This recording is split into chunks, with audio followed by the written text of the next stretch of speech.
Wednesday, May 5th, and this is the Hendrick Hudson School Board of Education meeting. Can I have a motion to open the meeting, please? So moved. Can I get a second? Second. All in favor? Aye. Aye. We are going to be moving into executive session for the purpose of collective negotiations under the Taylor Law, medical, financial, credit, or employment history of a particular person or corporation, or matters leading to the appointment or employment history of a particular person or corporation, or matters leading to the appointment or employment or promotion or demotion or discipline or suspension or removal of a particular person or corporation. Can I have a motion to move into exec, please? So moved. Second. All in favor? Aye. Aye. Aye. Okay, so for the public, we will be back at approximately 7 p.m. for our budget hearing. And for the trustees, we'll see you over at the exec session. Very good. Today is Wednesday, May 5th, and this is the Hendrick Hudson School Board of Education meeting. The trustees have just left their executive session. Can we start with the Pledge of Allegiance, please?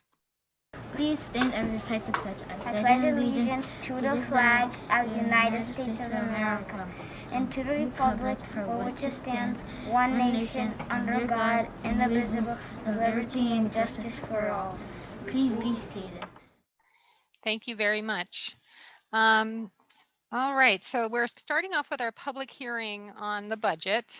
And Carmen and Greg, I think we have at least one person standing by to make a comment. Is that correct for our public hearing? Yes. Hi, Carol.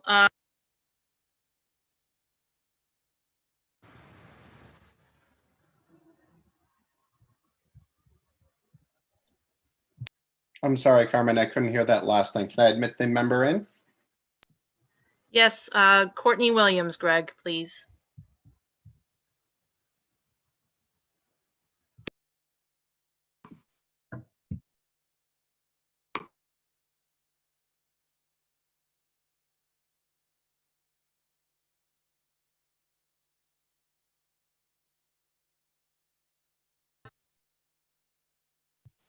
Greg, I think you have to unmute her.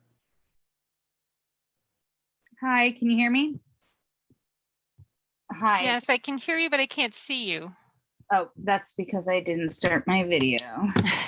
Okay. All Oh, right. there you are. It was really confusing having to have YouTube to watch and then also join this at the last minute.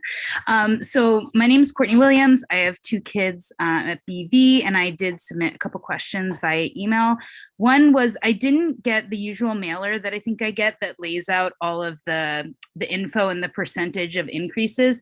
And so I did see there was a difference between percent increase for Cortland and percent increase for Peekskill. And I was just wondering if why that was, and if the info was available somewhere for folks to see if they didn't get the mailer. Yeah, let me jump in real quick, and then I'll have Enrique Catalan talk about the difference between the 2 taxing rates. So the mailer that you would receive, you will receive it. It's too early to be sent. We have a legal window of when the mailer goes out the door. So you'll be receiving it, but it is in its digital life, it is on our website. And yes, because of our school district crosses 2 different municipalities, the town of Cortland and the city of Peekskill, they have different tax rates. And I'll let Enrique talk about how those tax rates are calculated and what some of the differences are between the town of Cortland and the city of Peekskill. Thank you, Joe. Good evening. Yes, actually the way this works is we have 2 jurisdictions. The state of New York tries to say, okay, the same house this year in the town of Cortland should be valued, if you put that same house in the city of Peekskill, they should be taxed at the same rate.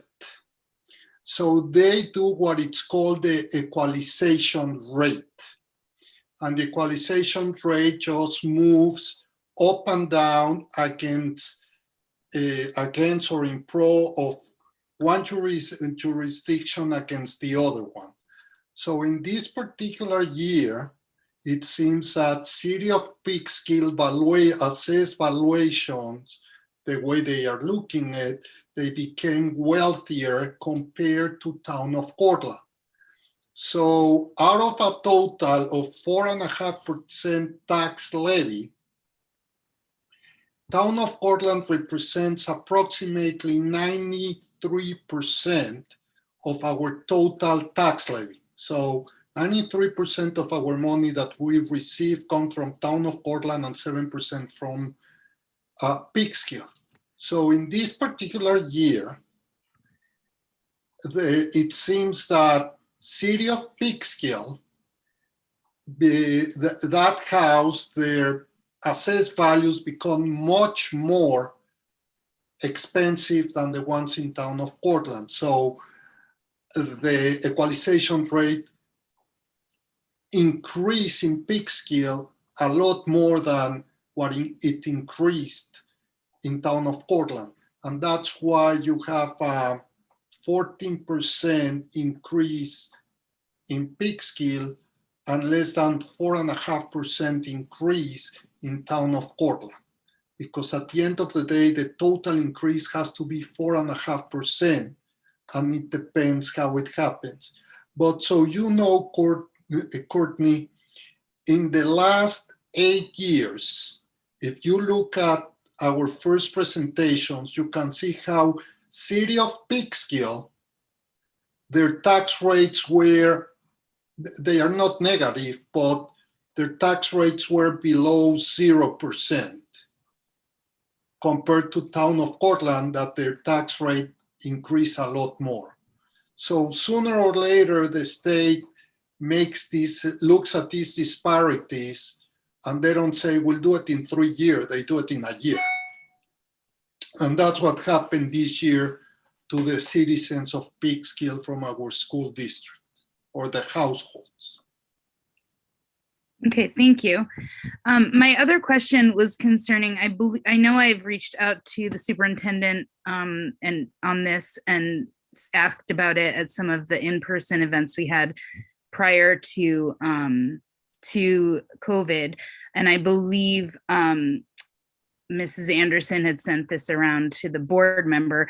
I'm wondering, does this budget include any funds to do any kind of safety assessment for BV in particular, but possibly the other schools as well, given the extremely close proximity of the schools to Indian Point and the fact that demolition and decommissioning will be happening? And, you know, it seems like before we impact every elementary school student by shuffling them around for the Princeton plan, we should know for sure that we'll be able to have students at Buchanan Verplank during decommissioning. Thank you.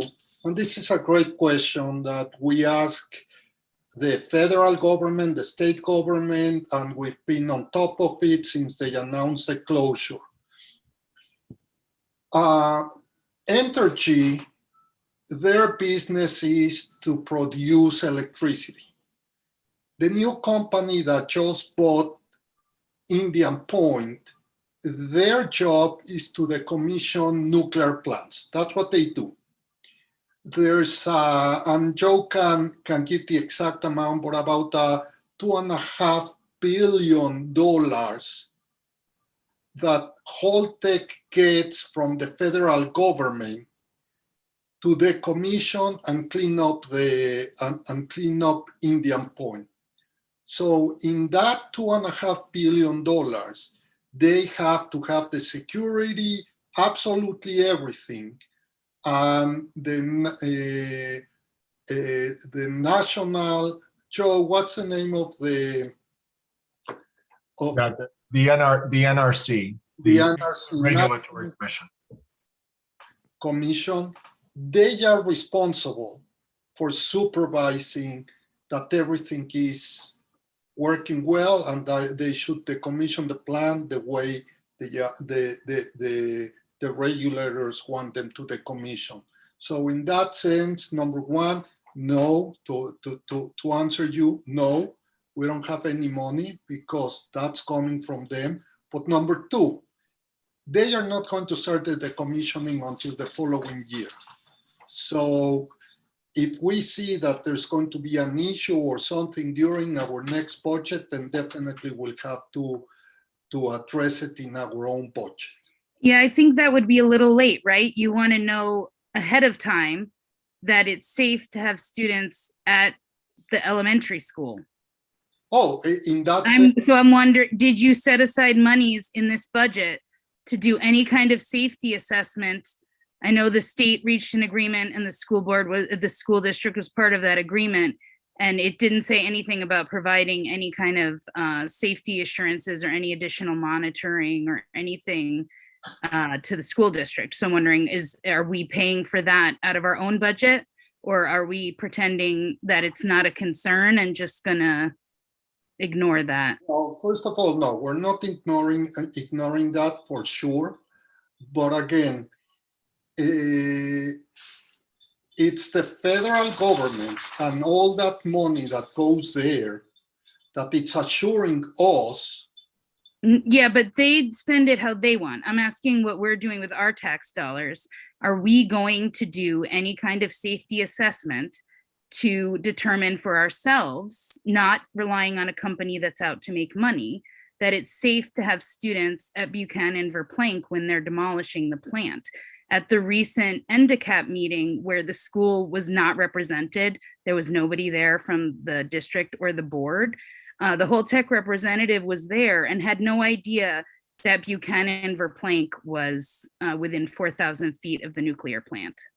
So we really shouldn't be relying on Holtec or really anybody but ourselves to make sure that this is something that's safe. And it seems like if we're going to disrupt every elementary school kid by shuffling around the schools, that we should make sure before we do that, that there's not a safety concern or a reason we can't have students at Buchanan Verplank during the decommissioning. So I'll wrap up and pivot us to our next phase of our meeting, Courtney, which I'll touch on a little bit more. So I'll give you a little teaser. Holtec, we did have a meeting with Holtec today. They will be participating in the task force meeting on May 20th. And these questions have been raised. They met today to review the questions with myself, with Teresa Knickerbocker, as well as Linda Puglisi, to make sure that when they come forward on the 20th, they're answering exactly what we would like them to. So there will be that discussion will happen on the 20th. Our position has been and will remain, and then I think I've got to stop talking about our negotiations with Holtec, is that the taxpayers of this community are not going to own that cost or any related costs, and that would be part of future ongoing and future negotiations. Okay, so there's no money in this budget, but will we know before we shuffle all the kids around with the Princeton plan whether or not That's an our goal. outside expert deems it safe? And we'll have, okay, excellent. Yep. Thank Absolutely. you. Okay.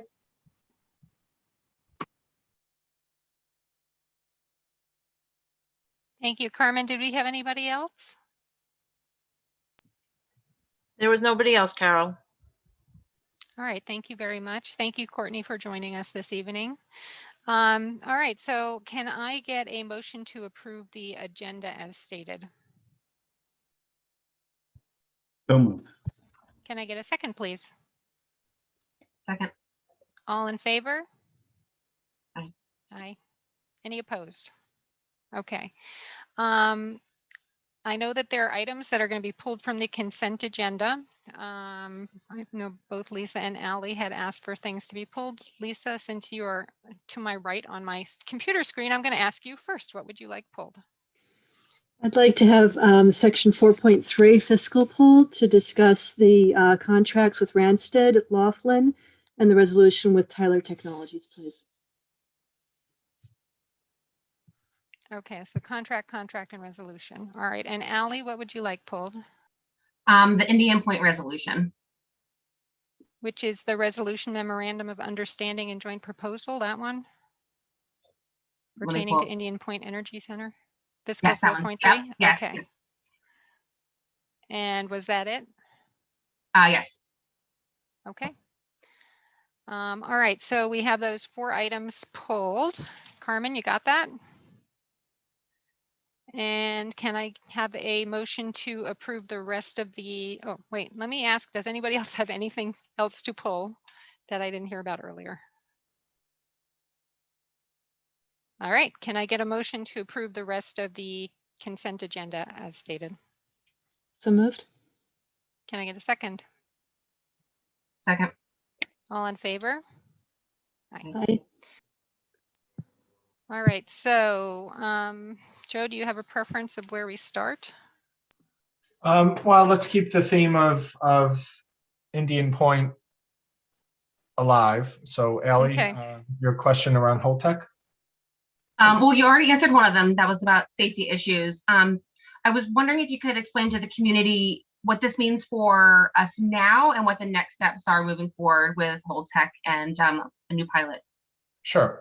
So when we have major businesses or minor businesses in a municipality, we have the ability to enter into a pilot agreement with them. Pilot is an acronym, stands for Payment in Lieu of Taxes. Indian Point, or when Entergy ran Indian Point, we had a pilot agreement with Indian Point. And that work that was mutually beneficial to all of the municipalities as well as them. And what that did was it took a guessing game out of having the third party or the town assessor and also courts and judges determine what the value is of that property while they were making Entergy at full throttle. And so we agreed with the town, village, county, the state, a whole lot of other people to enter into a multi-year pilot agreement with Entergy when they ran Indian Point. And that gave us a specific forecast of revenue from them so we can make long-range financial decisions, because at its heyday, Entergy accounted for 30% of our budget. On the business end, they knew what their expenses were going to be. Rather than have taxes peak and valley, they knew what they would be. They could make long-range financial plans as we could. So as Entergy officially stopped operating the plant for nuclear power production last Friday, Holtec will be coming in, not to run the plant, but to decommission the plant. Decommission is a fancy word for slowly take it apart so that the land could potentially be used for something else. So we again have the opportunity with Holtec to either enter into a pilot agreement or have that property be on the tax rolls and have the tax assessor basically assign it a value and go through that process. We, along with the town, the village, the state, and the county, agreed to do a very short-term 1-year pilot with Holtec to give everyone some time to study the bigger issue, to give Holtec some time to move in, get situated, meet everyone, share with us their business plan, share with us their decommissioning plan, talk to them about some of our concerns, not just the district, but all the municipalities, whether it's around safety or employees and those sort of things. So what this agreement does is it gives everyone a year of guaranteed for us revenue and for them expense with the town and the village, so everyone can get settled before we decide to engage in a long-term commitment with them. And that long-term commitment, again, could go one of two directions. Could be a pilot, or it could the property could be on the tax rolls. So that's what this is. This gives us assurances for 1 year of what our revenue will be, and it gives assurances to Holtec of what their expenses will be. And then we will continue to meet with them along with our friends from the village, the county, and the town to determine if a multi-year agreement is the best way to go or not. And that will be a decision just like this one. That will be a decision each of the boards will make. And thanks. And what's the timeline for those future meetings? They basically just took over at like 11:01 p.m. on Friday. So we continue to have phone calls with them and meet with them. As I just mentioned, we have a meeting with them again, a public meeting on May 20th. But I believe we have another formal discussion with them around taxes in the summer. Ali, it's also in the agreement when we are going to start negotiating. I think it says 30 or 60 days after they take over, and then on a monthly basis, we're going to meet with them. So basically, the idea is like Joe said, let's get to know each other, let's get situated, and just in case everything is going well, but we cannot decide the last parts, we don't want to get to the point that is June 30th, we're almost there, but we're not there. And then how much are we going to receive in taxes the next year? So this will, let's say that it's January and we're doing our budget and things are working well. I'm going to be able to say, we're getting $4 million from Holtec, rather than, we don't know, we're negotiating, but are we putting are we moving it to the tax rolls or not? So basically, that's the idea. They will know their taxes for that year. We will know how much we're getting, like Joe said, and we will continue negotiating. But at any time, they or us can decide we're not negotiating anymore. Let's move it. Let's put the Indian Point in the tax roll, and then it will depend on the assessor how much he decides to value the plant, and then we will have to go through the tax authorities for years and years. So we're hoping that we can work together with them and be able to do a beneficial pilot for everyone. Great, thank you. Does anybody else have any questions about the memorandum?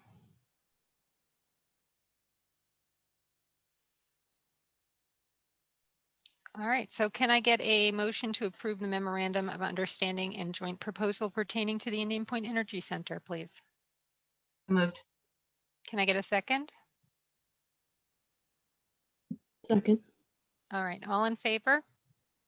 Aye. Aye. Any opposed? Okay, that brings us to our contract with Randstad.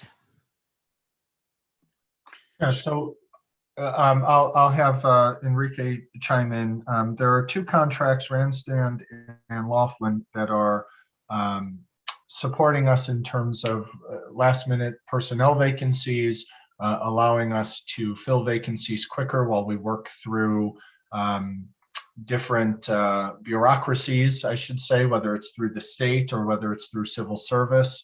Oftentimes, for example, with secretaries who leave, we've been able to try to cover from within and cover the waterfront, but we've also had a hard time with securing substitutes for secretaries. So what we wanted to do was to have some resolutions and also for nurses, substitute nurses, wanted to have these contracts approved. So if we have last minute vacancies, whether they're medical, whether people give us 2 weeks notice or even a month notice, that we would be able to fill the gap quickly and efficiently and effectively while we go through some of those other systems. An example, and Enrique works very closely with civil service, and we love civil service, but it takes a while. Depending on the position, we have to canvass a list. Sometimes, depending on the position, the county will need to give a new test and then grade the test and then send us the candidates. Then we have to interview. If the candidates are currently working in other places, they then would have to give notice before they join us. So we're trying to shorten the window between any resignations or vacancies we have and making sure that we have ample and talented bodies in between and during that transition period. And Enrique, anything I missed? No, I just want to let know the board that in this case is mainly for secretarial staff. And in the past, we had many of our secretaries that retired, came back for a week, 2 weeks, a month, And it was perfect because they knew the people, they knew how the district worked. But unfortunately, now either they moved south or for some or other reasons, we tried several of them, they couldn't do it. So specifically when we're talking special ed, that we all know they are working very hard. It's a tense environment in the sense that they work all the time, they need support. So Lisa is going to be without a secretary for 3 months, basically. We cannot hire anyone from civil service, and we couldn't find any of our old secretaries that retired. So we need to have someone to support Lisa. And in this case it's Lisa, but in other cases will be anyone else. So that's what we're asking the board to allow us to have a contract with this company. So if there's a need, and only a need, and after this one, hopefully it can be months and years that we don't need them. But if we need them, to know that we can get someone there. And that's what this is. Thank you. That really helps a lot, just to understand what's happening with that. And then the other item I had pulled was the contract or the resolution with Tyler Technologies. And I was just wondering if we could explain Sure. what that's about and what the purpose of it is. Sure. Lisa, we've always worked with a software called TransFinder to route our students' routes, our buses. TransFinder has not been doing very well in the last several years, and there's a new company, Tyler Technology, that has a much better and superior software and much cheaper. So for years we were debating, should we move, not move? But in the past, really, it was very easy for us to stay with TransFinder because there were not a lot of movements in the routes. You know, we might move a block, we might move one student from this route to the other one, but I will say 99% of the routes were the same. So now that we're going to start with the Princeton plan, we feel that if we stay with the other one, that it's an inferior product, we might miss stuff.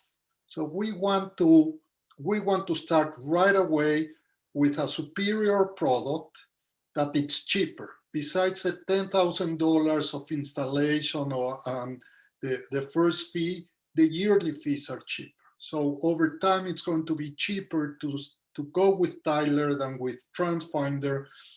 Is the product that most of the districts around us use. That's a product that most of the contracted bus companies use. And Liz really believes that it's a better product and it's a cheaper product. And I want to start looking at it this year because we're going to have both products. So like that, we're going to be able to see the differences. So when we go into the Princeton plan, we are very confident that our routes are correct. That was the reason I was wanting to ask this, was to see what the influence was with if this was part of our plan to help us with that transition to the Princeton plan with transportation. And so thank you, because it sounds like that's exactly part of the reason why we're doing this. Okay, thank you. Are there any other questions on this resolution or the two contracts?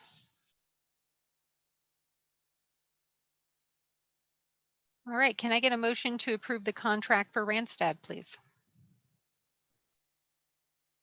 So moved. Oops. I'll second it. Lisa second. All in favor? Aye. Aye. Can I get a motion to approve the contract for Laughlin Personnel, please? So moved. Second. All in favor? Aye. Aye. Aye. Any opposed? Lori, you didn't raise your hand or? I not did. raise- It went into the, No, Corey did, school Lori did behind me. not. okay. You're in favor, yeah? I'm getting a nod. Can I have a motion to approve the resolution with Tyler Technologies, please? So moved. All in favor? Aye. Aye. Aye. Okay. Any opposed? All right, so that brings us to some more items that were removed from the consent agenda. Hang on, let me just move my finger here and put the other. All right, there we go. If I use my space bar, I can mute temporarily, but I need both hands to read my papers here.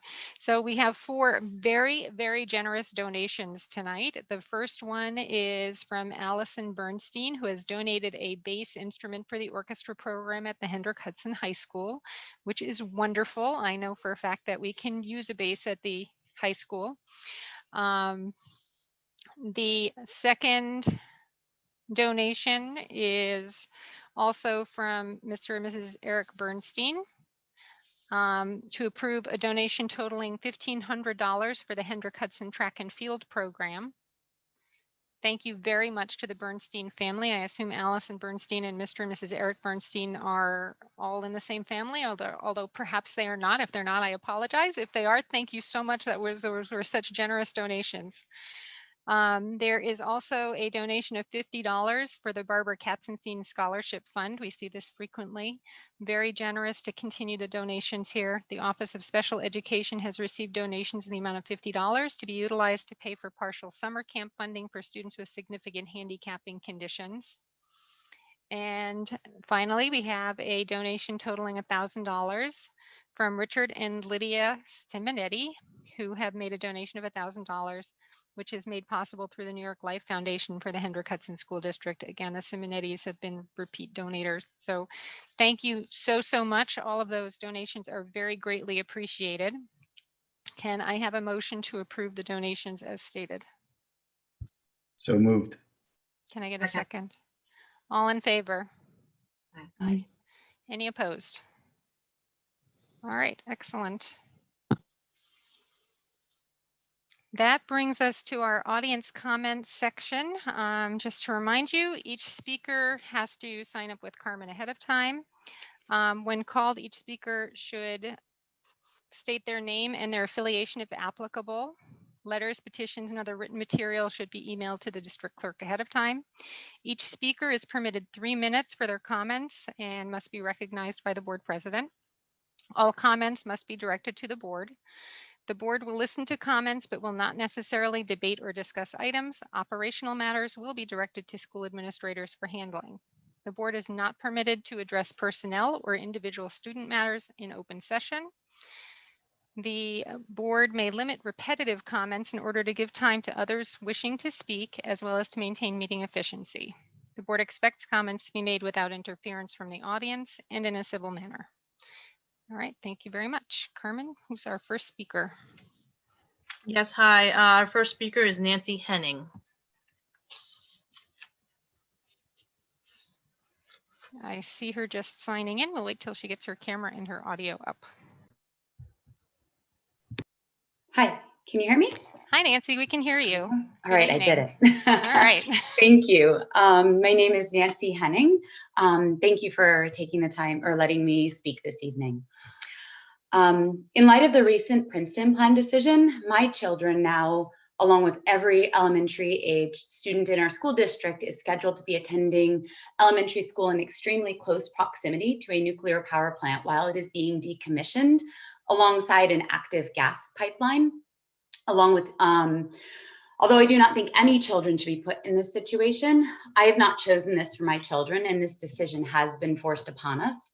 And so I ask to the district, with every elementary age child passing through this building, what independent entity will be engaged by the district to provide a safety overview of BV school building as it relates to the decommissioning, not just safely operating as a power plant, a subsequent safety plan to ensure the site is being actively and independently monitored for radioactive material through the duration of the decommissioning, monitoring for radioactive material at FGL and the high school, which are also within just 2 miles of Indian Point.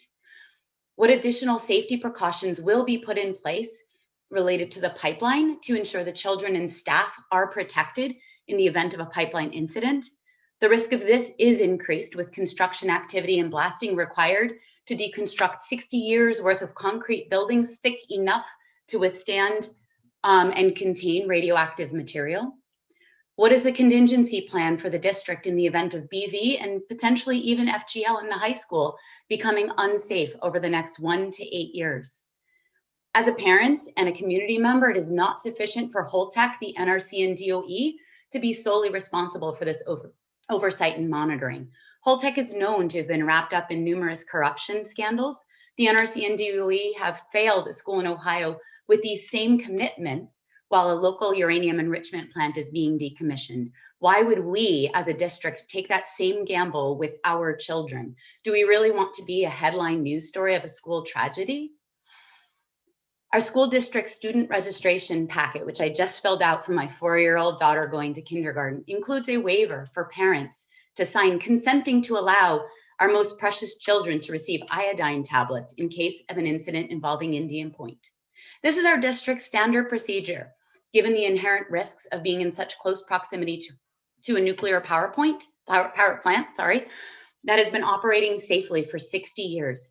This procedure in and of itself acknowledges the inherent risk associated with the known.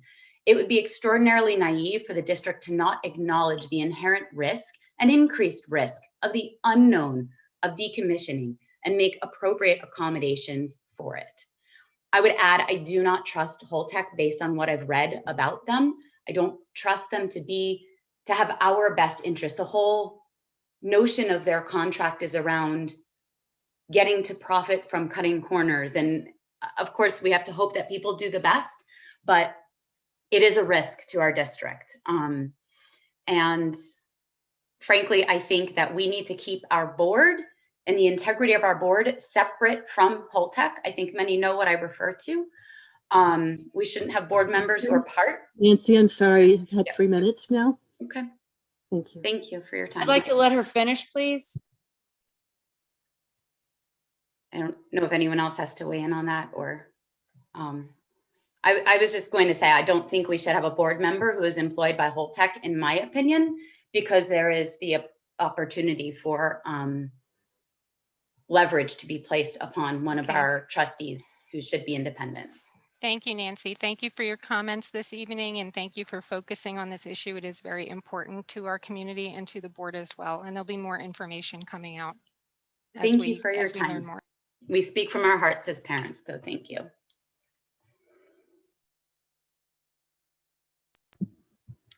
Our next speaker tonight is Daniel Golinko.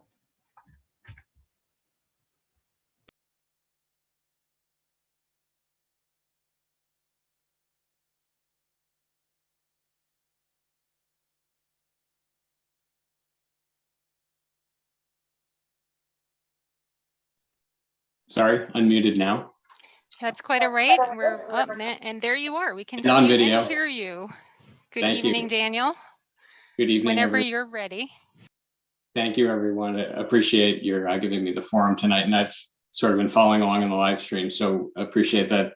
What I have to say will be a little bit repetitive, but I just had 3 basic questions. I'm relatively new to the district, so I have a kindergartner having a very good first year at Furnace Woods.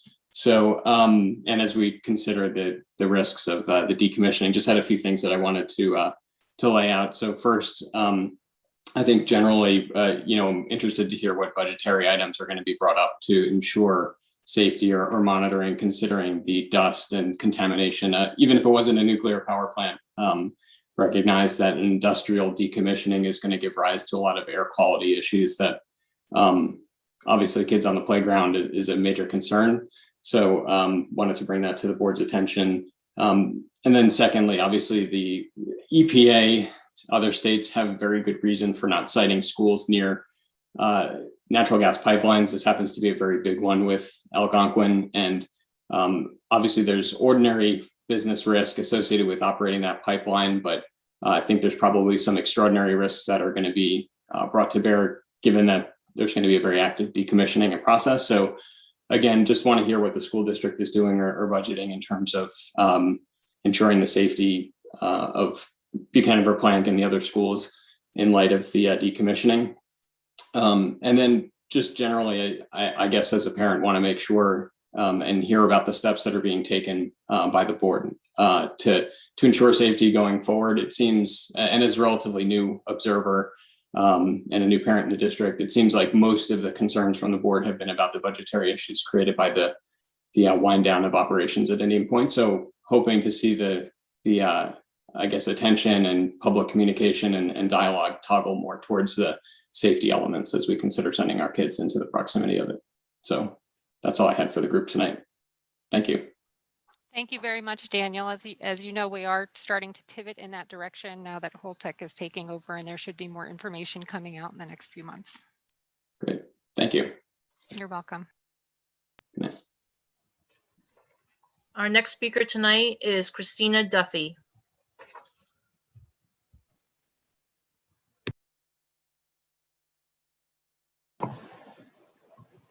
Hi, hold on. Take your time. Trying to get this up here. Hold on. Your audio is working, so you're halfway there.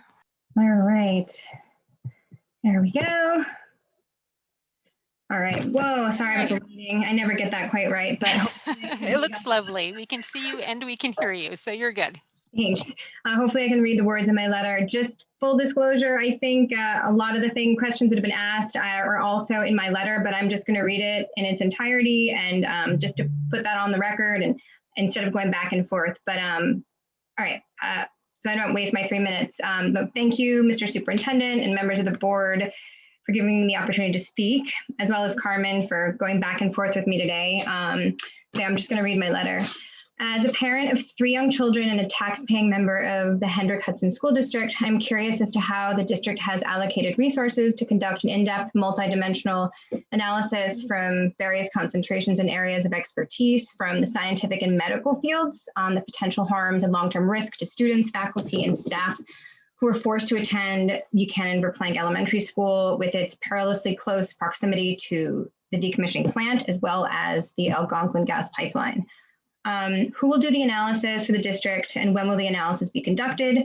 If the study has already been completed, was the study independent and were the findings published? How will the district protect these children, staff, and faculty, as well as their families from potential medical expenses and disability claims arising from these exposures down the road? I hope that during the past 7 years, while the district has been actively negotiating with Entergy and Holtec, that a fund has been established to handle such claims, and that perhaps additional funds or a fund is available to retrofit the school's ventilation systems, as well as a structural component surrounding areas of a specified radius, as what's recommended by science, to really ensure the highest of safety standards from exposure to carcinogens and radioactive waste. As a tax-paying citizen of the community and as a parent of 3 small kids who will walk the doors of Buchanan Verplank Elementary School during a decommissioning of a nuclear power facility, I ask that the district hire an independent expert that is not from Holtec or Entergy or any of their subsidiaries to complete a full safety assessment of the school, its structural integrity, ventilation system, and grounds as pertains specifically to safety standards of nuclear waste, radioactive dust, and particles that have already seeped into the groundwater at Indian Point that may also be seeping into the groundwater where our children will play, into the water where our children will drink, and to the air where they will breathe. What is the district's current safety plan for potential radiological release and contamination for BV? Can that please be shared with the public? How will you train students and staff? Can BV potentially be relocated during decommissioning or integrated into the other 2 elementary schools in the district in order to avoid something which I imagine is extremely cost prohibitive for the district to undergo? Since the district cannot guarantee safety of each and every student, faculty, and staff during decommissioning, what is being done to mitigate the risk of exposure to radioactive elements? Should the district potentially be raising school taxes higher than 6.2 or 4.4% with the Princeton plan in order to address these major safety and infrastructure issues? And will the district be using any funds in the proposed new budget for installing radiation monitors at the schools where data is available in real time if there is a radioactive release? What money in this newly proposed budget is allocated for any health claim that arises from student or faculty exposure related issues, or to correct any present deficiencies that exist in the school structures related to safety during decommissioning in such close proximity to a gas pipeline? If no such funds are available in the proposed budget, who is going to pay to ensure safety now as well as down the road? And this is the last part of my letter. How will the district address and complete all of my aforementioned questions before implementation of Princeton Plan? Is there time? Will the cost savings from Princeton Plan after consultants are hired and paid out really be enough to offset the cost and to fund the safety measures for the short and long term for our children, our babies? As a parent of these 3 small children, my oldest in kindergarten, it's just unfathomable to me that I'm sitting here having to ask not what has been done, but if anything has been done. And, you know, we entrust our lives of our kids every day for 13 years of their lives. And, you know, putting my kids in the hands of a district I'm not sure has done anything or answered any of my, is able to answer any of my questions or accomplish any of those things on my list, my wish list. I don't know how to proceed. So those are my concerns. They're very serious. They're very important to me, as I realize they're important to other people in the community. And I want to thank you for your time and consideration answering these questions. And I really hope there's some sort of resolution and sooner than later, so we all know how to proceed and whether or not we can even send our kids through the school system, or we have to put them in private school. But thank you so much for your time and consideration. Thank you very much, Christina, for your comments and your thoughtful analysis of the situation. Thank you. And as you probably heard already, there'll be more information coming out over the next couple of months. Okay. That was the last of our audience comments for tonight, until the next section. Thank you, Carmen.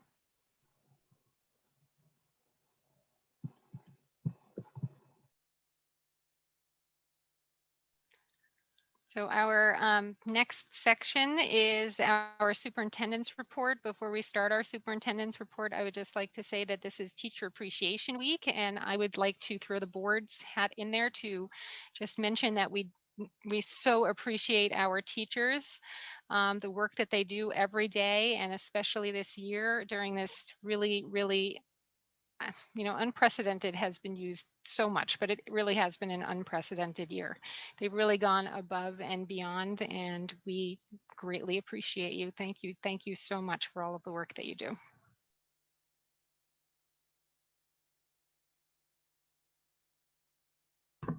Okay, I'll give some updates. I know we have a number of presentations. I have a few updates. Some are going to be quicker than others. Earlier today, we published 4 different dates and times for Enrique and I to engage with the community to talk about our proposed budget.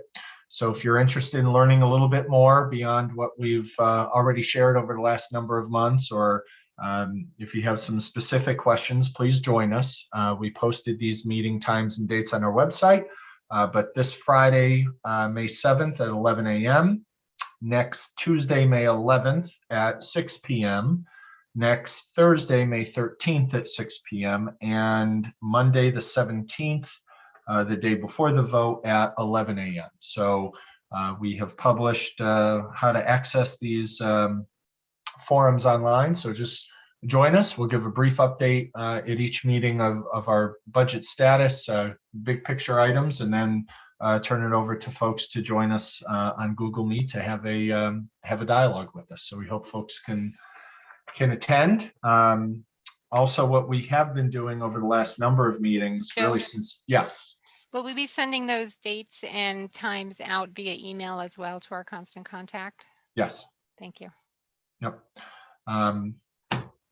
We will. We also have over the last number of months, each of our budget presentations that has been part of our board meetings have been spliced. The videos have been spliced and have been put in different parts of our website, so folks can just listen into the 15 or 30 minute budget presentation and I'm sorry, not the full board meeting, but if that's what they're interested in, they can do that. So we hope we have some participation and some Q&A and some dialogue, even if it's on a computer. It's important that folks feel heard and that they can join us at any one of those 4 meetings. Any questions regarding that? Okay. We heard some questions during our budget forum, as well as some of our audience comments around decommissioning. So last Friday was a pivotal day and an emotional day for a lot of people for many different reasons. Indian Point is no longer operated by Entergy. We had a going away party for them at one of the town parks near Entergy, where a number of folks attended and heard stories from current and former employees, as well as some of the leadership, both here in Buchanan, but also from corporate in New Orleans. So it is a new day down there. Holtec will soon be officially taking over, and their job will be to slowly take the plant apart. Their decommissioning plans have been a topic of conversation in our community, as well as with the state and federal government for a little over a year. It's important for those who are just tuning in and getting involved with all things Indian Point, is that a number of federal and state agencies regulate what happens in nuclear power plants and regulates what happens when they decommission. That includes the Nuclear Regulatory Committee. It includes other federal agencies, includes state agencies. In fact, many members of those agencies actually work and have office space within the plant.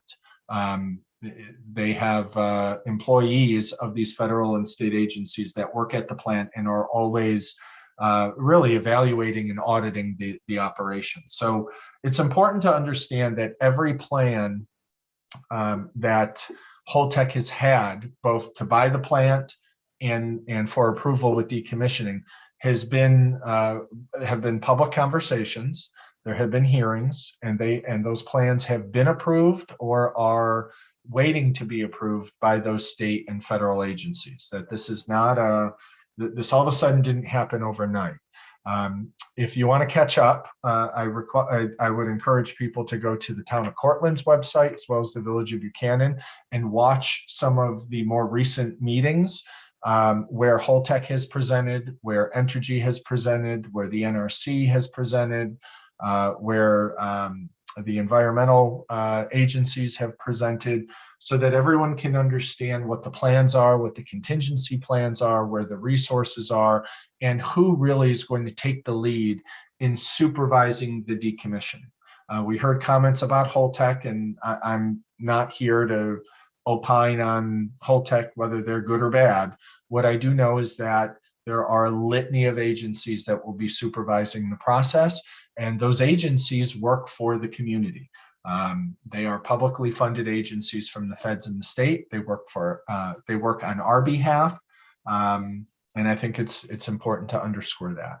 With all of that said, and we talked a little bit earlier about Holtec and the pilot agreement, we have raised these concerns with Holtec. We will continue to raise the concerns with them. The question will be, and it's a conversation, as Carol has said, in a number of months, is to what degree we all are going to trust an assessment, a third-party assessment, an assessment hired or an agency hired by the district or the town or the village, or do we trust the agencies in charge to do this work? Do we trust their reporting? That's going to be a conversation that this group will continue to have into the summer months. While decommissioning officially starts toward the end of 2022, the actual dismantling and the physical, taking apart of the campus will start in 2024. So, decommissioning is a process, but in terms of some of the concerns that were raised, that work is slated right now to begin in 2024. So we'll continue to raise concerns and questions. I had mentioned earlier tonight that we had a discussion, myself, the village mayor and the town supervisor with Holtec. They will be presenting and commenting on and answering a lot of these questions at our Indian Point Closure Task Force meeting, which is scheduled for May 20th. And we'll make sure we get that information out to the public so they can watch or participate. But this has been a topic that this board and this community has been focused on. We may not agree with all of the decisions that these agencies have made in terms of expanding the pipeline, in terms of the sale, but this district has stood shoulder to shoulder with the town, the village, the state, has petitioned, has asked for more resources. We have lobbied diligently with our state representatives.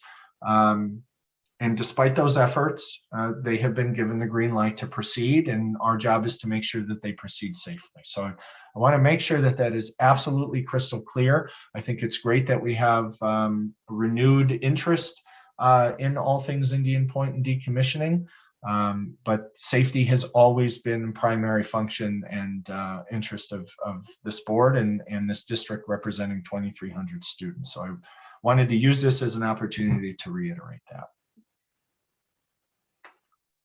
Any questions or comments around decommissioning? Okay.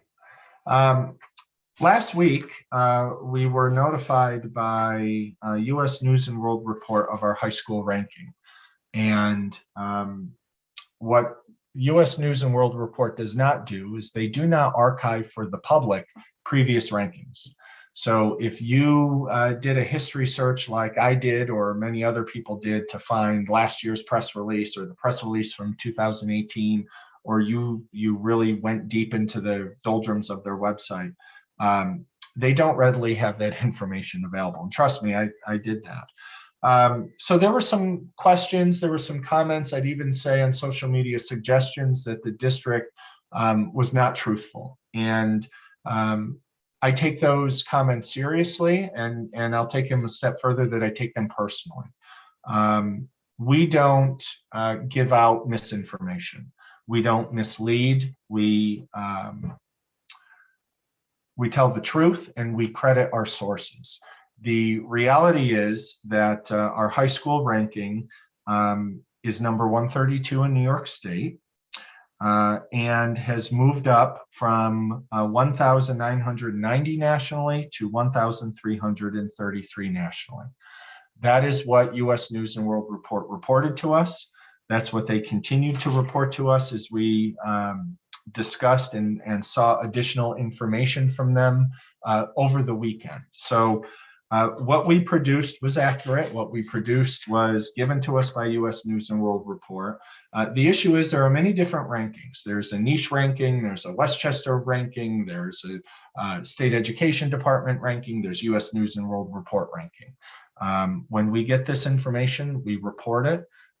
We do fact check it, and we fact checked it as recently as over the weekend because of some of the concerns that were not even brought to my attention or the district's attention, but just out there in social media. So let's use this as an example that if you have questions or want additional information to anything that we publish, please reach out to the district because we could have handled this and addressed your concern or the rumor or the innuendo much quicker than through the channels that we did. But the high school has increased its ranking, has moved up in the state rankings, moved up in the national rankings. We should be very proud of that.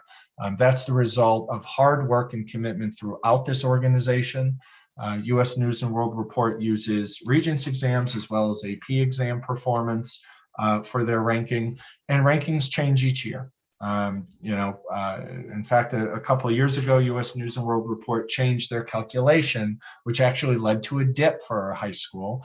And we recovered quite significantly in the last year. Our high school in our district is routinely recognized for achievement, whether it's through Project Lead the Way Westchester, you name it. We're very proud of this. And I hope that if people have questions or are questioning our credibility, that they raise that a little bit quicker and not through social media. But we should be very, very proud of this achievement.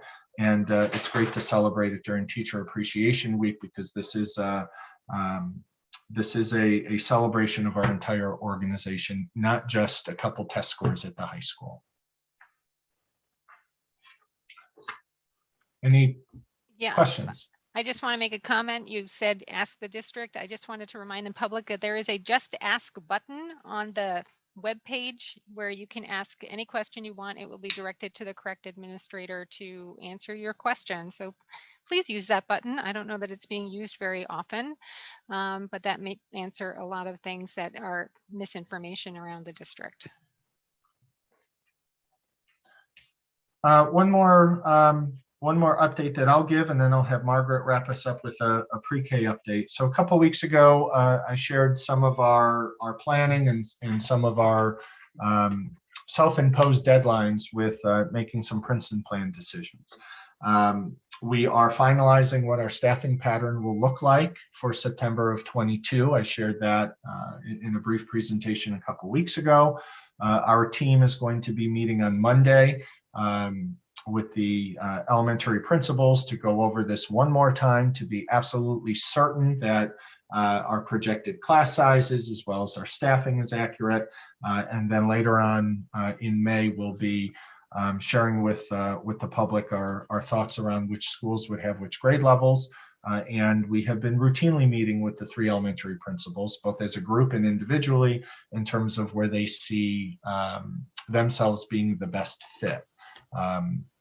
It very well may end up that each principal ends up in a different school based on their grade level.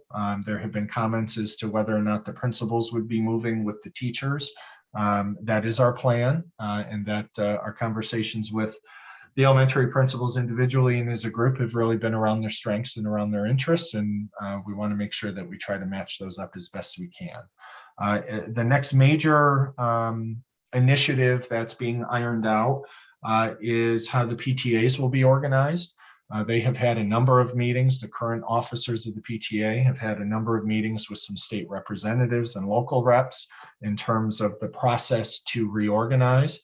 A decision has not been made as to what model they will follow, but there are some models for them to pay attention to and to research. But that decision also may not be made until the summer or into the fall, until they get organized for next year, and then we'll take that task on. So the train has left the station. We're excited, but we're now moving from planning to plan to planning to make some decisions and then ultimately start implementing them. Go ahead, So can you talk about like who is on your team and who the final decision makers are? Do the team members change depending on what decision is being made? Yeah, so the idea in terms of basically taking the SWOT analysis and activating it, to drive change, we'll have different people at different tables based on their specialty and based on their experience. So for example, we have been studying a great deal which schools should or could have which grade level. So that's been a discussion with Lisa and Margaret and myself and Laura and Anthony Merlini, the 3 principals, as well as some of the 5th grade teachers, as well as some of the music teachers, just talking about music storage, square footage in the cafeteria, how many grade levels could eat at the same time, those sort of things. So it really depends. It depends on what the small issue is and the big topic and whose life that touches the most and who would have the most experience to help make that decision. The staffing conversation we're going to have Monday, again, will include the 3 principals, the individuals I just mentioned. Enrique is joining that to talk about aides and monitors and secretaries. And really the process is what are all of the questions that we have to answer in just the topic of staffing. We've done a lot of that because Margaret and Lisa and Laura have been able to do a lot of modeling in terms of projected class sizes and those things. But now we're going to focus our attention on Monday in terms of some of those other staff that we don't necessarily allocate as part of a calculation. So the members will change, but the goal is to have the specialists in the room. I mentioned Anthony, for example. We spent a lot of time talking about bathrooms. What school needs to have, how many bathrooms for 4th and 5th graders, and should 4th and 5th graders use a bathroom in the class or a gang bathroom? We spent a lot of time talking about Frank G. Elementary School has instructional programs in all 3 floors, but in the Princeton plan, there won't need to be any instructional programs in the basement. So there are opportunities there in terms of space. Lisa has been leading the charge and literally walking the buildings for special education space, in particular with the ABC program and the related services and the space demands on those programs. So long-winded answer of saying it depends on the specific problem we're trying to solve and which of our staff members live it the most to bring them in to get their input. Thank you. And the last update I have, again, following up from a discussion we had 2 weeks ago, is pre-K.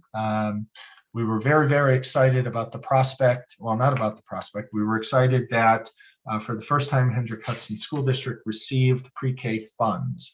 And as we said, we're excited and we're cautiously optimistic, and somewhere there is some fine print to read. And Margaret has been reading the fine print and has been part of many different Zoom meetings and webinars. And we're still hopeful, but there are more questions than answers. And not to steal Margaret's thunder, but last week, LOHUD did a report. They didn't do a report. They actually commented on a press conference.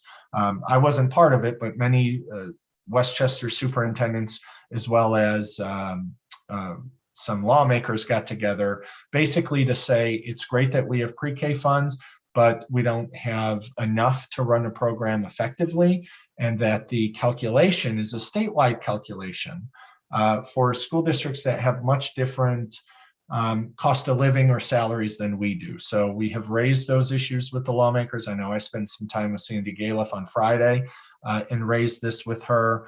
But as it stands with the current fine print, we have an opportunity, and I'll let Margaret talk a little bit about the opportunity and the next steps that we would need to go through.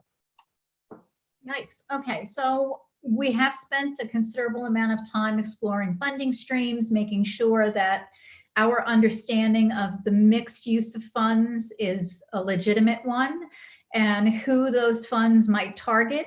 I know we talked a little bit in previous meetings about Title I and the fact that Title I money follows the student. So whatever school they're in, if that's the student, the money follows the student to that new location. So we're, as Joe said, an exploratory format. At Joe's request, I did provide Sandy Galiff's office with some numbers about how many pre-K students we're projecting that we might have, and what space looks like, what staffing would look like, what our needs would be in terms of curriculum and materials. We did learn that the 34 slots that we received funding for is considered to be a full day program. That was surprising for the something over 200 districts that received new money for the first time. We cannot change that. It would have to be a full day seat, whether we do it in-house or we farm it out to a local provider.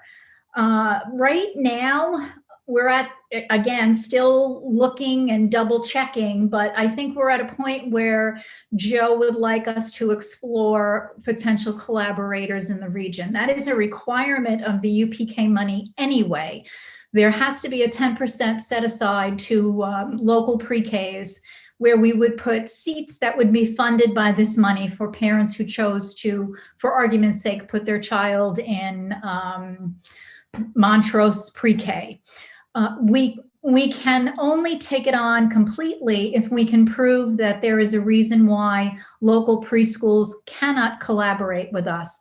And there are considerable requirements that they have to meet in order to qualify to host those seats for us. Many schools or organizations look the other way and say thank you, but no thank you. There are too many things that they have to check off their boxes for. I suspect that we may run into that based on the list of licensed daycare that was shared with us by the state.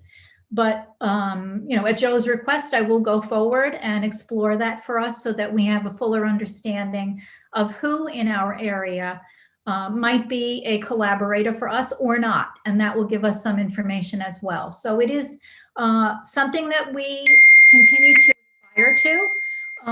But not necessarily tomorrow. It is certainly something that requires careful planning to do this well. And that is our goal, not to do it fast, but to do it well. So we will, I suspect, from time to time at board meetings, keep you updated on what we learn and what we think progress is for us as a district, and whether or not we see this as a potential in the near future. Okay. Any questions on that anybody has? Okay. Before I leave you, I will give you a quick update on testing. We have completed the 3 through 8 ELA. We are, I believe tomorrow is the last day of 3 through 8 math. So I don't have math numbers yet for you, but just for your information, this year, as you know, students did not have to take the test, especially if you were a remote student. You were not required to come to school for the sole purpose of sitting for the exam. In our middle school this year, we had close to a 50% opt-out rate. So about 50% of our kids came in and took the exam, and the other half remained home and said, no, thank you. In our elementary division across the 3 schools, we averaged a 26% opt-out rate, which I thought was actually pretty good. We did have some remote students ask to come into school to take the test. We made accommodations for that to happen. And that's where we stand. When I get the math results, I will be happy to share that as well. Historically, math has a slightly higher participation rate than ELA. So I will keep you updated on where we are with that. The science exams for grades 4 and 8 will come later in the spring. The next round of testing moves to the high school, where our kids will be involved in the APs. Okay, any questions on the testing? Okay, thank you very much. All right, thank you, Margaret. I think, excuse me, I think that wraps up our superintendent's report. So we're going to take a brief stretch your leg break because this is another long meeting. It's about 8:25. Why don't we come back at about 8:30? Okay. And so we'll sign off temporarily to the public. We will be back in 5. Go get a drink of water, do what you need to do. We'll see you soon. All right, Greg, I think we can get started, and Lori will join us in progress. Our next section, our next agenda item, I should say, is our Westchester Putnam School Board Association Administrative Board Election and Budget. And our very own Lisa Anderson will be continuing as one of the directors with her term expiring in 2024. Congratulations, Lisa. Do you want to talk to us about this board election, or? I could. That'd be great. Yeah. So we're being asked tonight to approve the budget that Westchester Putnam School Board Association has presented. We were all given in advance the budget itself. What it basically is it's going to be a 2% increase in the budget, which means that our dues as a district will increase, I think, about $40 a year, which isn't much. And I think it's very valuable for what we are getting from it. And yeah, there's just so many programs that Westchester Putnam School Board Association does and puts on, and information that it provides to us as districts. I think it's quite valuable. And then the other thing we're going to be asked to vote on is the slate of members of the people who hold positions on the board of directors as well. So that's pretty much it. And then it will be voted on May 24th at the annual meeting for the Westchester Putnam School Board. Right. I know Lisa and I will both be attending the annual meeting. Lisa will be our designee for making our vote for our board. I don't know if any of the other board trustees are going to be able to join that event as well. It's usually a really nice way to kind of network with other board trustees in the area. It's really nice. This year, unfortunately, like most things, it will be virtual. which still has been working out very well. They're going to have breakout rooms and discussions just like they always do. Usually you're seated around a table and having a nice dinner and seeing a speaker, but they'll still have breakout rooms. We'll still have discussions. It should be a good event. So if you're able to join. All right, so can I get a motion to, or wait, let me take a step back. Does anybody have any questions about this or comments they'd like to make before we vote on it? All right, can I get a motion to approve the Westchester Putnam School Board Association Board of Director nominees and budget, please? So moved. Can I get a second? Ellie? All in favor? Aye. Aye. Any opposed? All right, thank you very much. And thank you, Lisa, for volunteering your time to be our representative of Westchester Putnam School Board Association. I know that takes extra time as well as the time that you put in on our school board here. And that brings us to the next agenda item, which is committee reports. Do we have any committee reports this evening?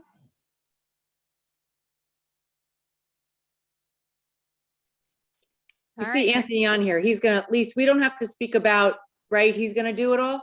Yeah, I think so. I mean, because the facilities will be covered later on in the meeting. There was also a safety committee meeting that Roy and I went to, which I don't think will be covered in our meeting today. But just the one thing to be aware of is the safety plan, the annual review of that, and the annual approval of that needs to happen. Again. For the 21-22 school year. There has to be a 30-day comment period. And so we're going to be working together to make sure that all happens as it needs to. And there was an advocacy meeting with Westchester Putnam School Board Association that I went to since our last meeting. They're kind of focusing on what to advocate for now that we're pretty much done. The budget's been approved from the state.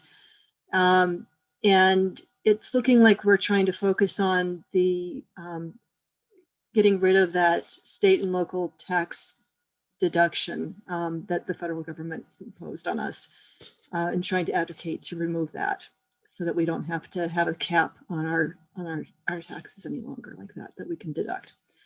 And the other thing that was discussed quite a bit too is COVID expenses and, advocating for ways of trying to just get better knowledge and understanding of the rules and the regulations that are being imposed on schools. Trying to get better legislation and better direction from state health departments and local health departments, because it's really confusing and very difficult for school districts right now. So those are the areas of focus, and I think that's pretty much it. All right, thank you, Lisa. So that brings us to our presentations, and the first one will be, I got to turn my page, our capital project update.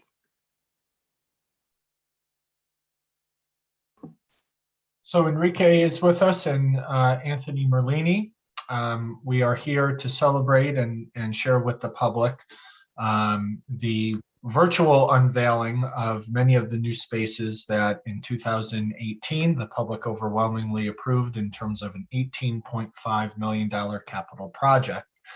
We have been reopening in phases. One of the first phases included the track and field at the high school. Another phase includes the maintenance building near our office, and we're going to unveil some new areas of the school district that are now almost 99% of the way done, but we wanted to take a moment to celebrate. So Enrique, I'll turn it over to you. Thank you, everyone. We decided to put together another presentation. I think everyone is really going to enjoy it. And I want to thank Alexandra Massa and Kyle Sina from the high school that they were able to get all the students together within a week and put this presentation. The students that I really appreciate their work, their great work are Christian Wong, grade 9, Olivia Paul, grade 12, Adam Slinsky, Hassani and Charlene Kelly, and Alexis Sinistovic. So I hope you enjoy this this production, and that will show the community how we spent $18.5 million over the last 2.5, close to 3 years. So Greg, can you put the presentation, please?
That was really great. Thank you, Enrique. And thank you to all the kids that worked Thank on that you. and the Thank the teachers. students. I just sent them. I the just did. But basically what we wanted to show is how it looks. We can say that it's almost in its entirely finished. We still need to have some bulletproof doors, some of the doors that they haven't arrived. And we are in the punch list.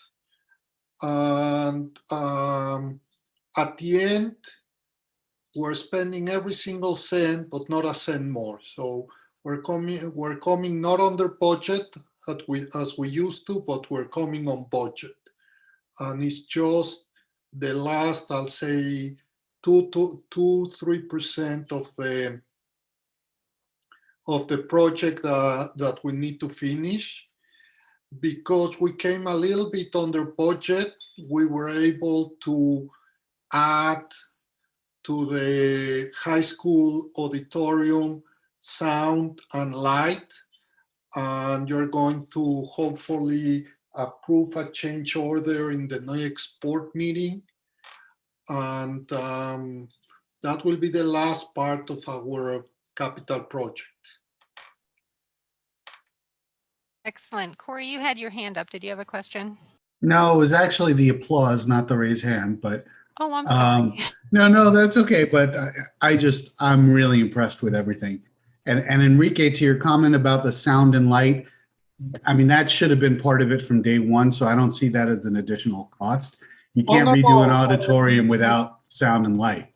Exactly. Right? No, but again, we wanted to be sure that there was money available, and there is, and we're spending about $260,000 because we want the best sound and the best lights for the kids. So we, like you, everyone thought that a new auditorium should also have new sound and light, but we didn't budget that at the beginning. So we knew that was going to be the first addition that we'll have when we have money. And we got the money. We were able to save somewhere else, and we're going to start. We're going to start soon, as soon as the board approved the change order, with ordering the equipment and everything. And we believe that by June, it's going to be ready. Great to hear. Anybody else have any questions about the capital project? I know we're just for the board, we're going to be picking some dates. So if you want to go in person and see the improvements, it's part of our annual facilities review anyway. And hopefully we'll come up with a couple of dates and we can go in small groups to go and look at the improvements. Actually, Carol, we discussed that in the finance committee, and like I told the finance committee, we can do it in two ways. We can split it. Anthony will take half the board, I will take the other half, and we'll start in different places, or we can do in 2 different weeks, however the board prefers. But I think it will be great for the board to see it, feel it, and touch it. Yeah, that'll be great. We'll work on that offline. Yeah, it looked like the best, most drastic change was in the auditorium at Blue Mountain. I mean, that was a huge difference. I mean, the auditorium in the high school is beautiful, and the facilities, I thought the medical facility also looked really great. But yeah, that auditorium at Blue Mountain, that is just night and day. Science classrooms too. Yeah. It went from the 1950s to the 2021s. Yeah. So we'll do it again in another 70 years. All right, so I think we're ready for our next presentation, which will be our mental health program overview. Carol, one thing we did mention Sorry, when we were Lori. in facility, sorry about that. we have not forgotten about the BV auditorium or the cafeteria, whatever that mess is. So we've been asking for a long time, right, Anthony? Anthony promises something is coming. Something down the line is coming. So we look at that place all the time and we realize that something needs to get done there. Thank you, So- Lori.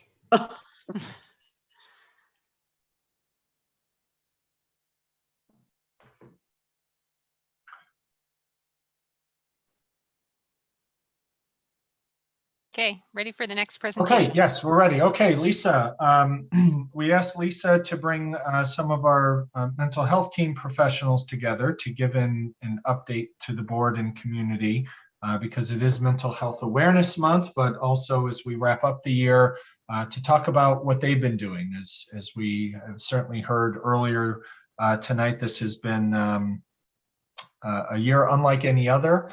And this team of folks that Lisa has asked to come and share their year in review with you have really done yeoman's work. And when we talk a lot about social emotional learning and mental health awareness, it's as school people, we think we're oftentimes talking just about the children, but we certainly have to make sure we don't forget about the adults, our colleagues, our peers, parents especially, and even ourselves. So Lisa, I'll let you take it from here.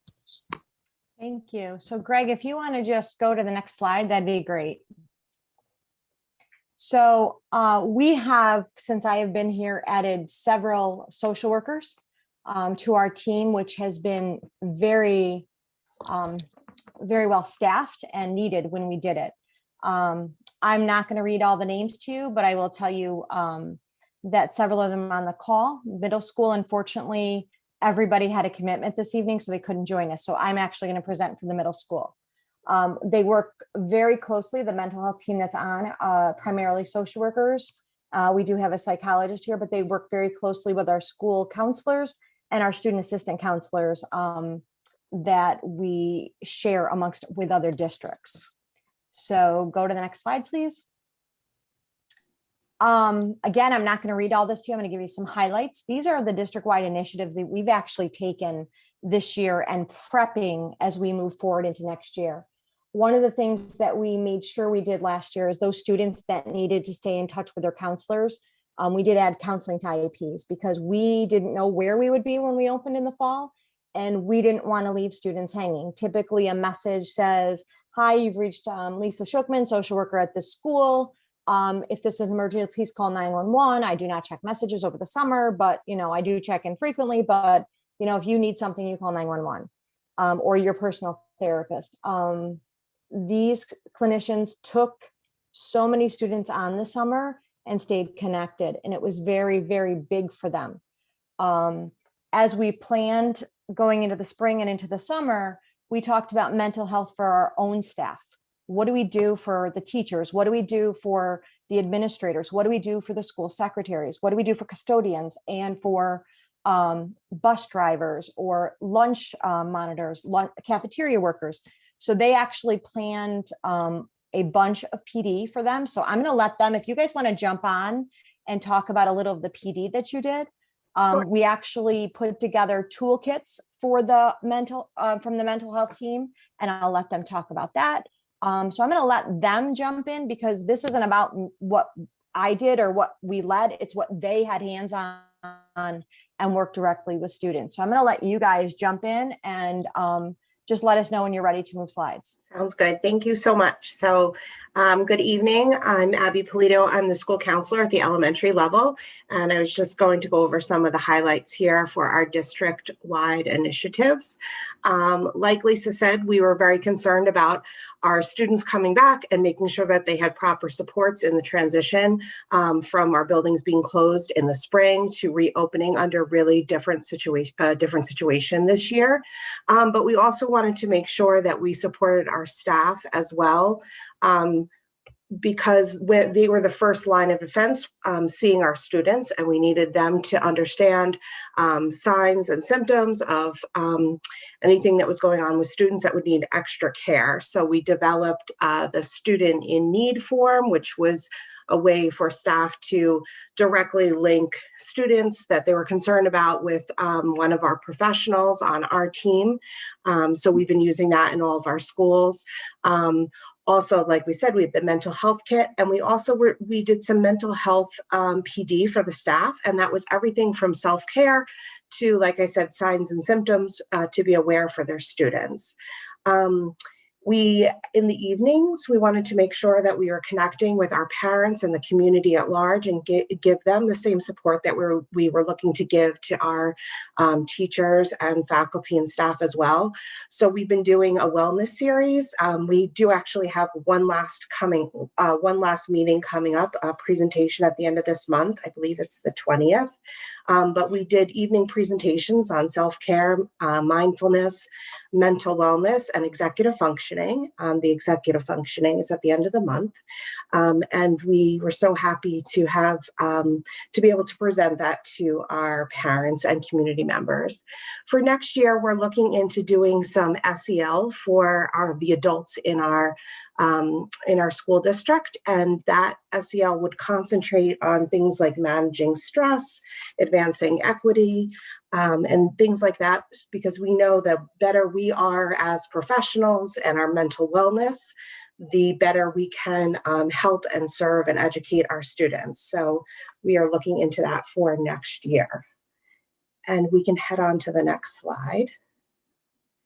So here we just have a quote from a parent who attended our evening presentations. She also has students at the elementary level and has worked with some of the mental health workers. And so we just wanted to pepper our presentation with some quotes from people that we've been working with. And we can go on to the next slide.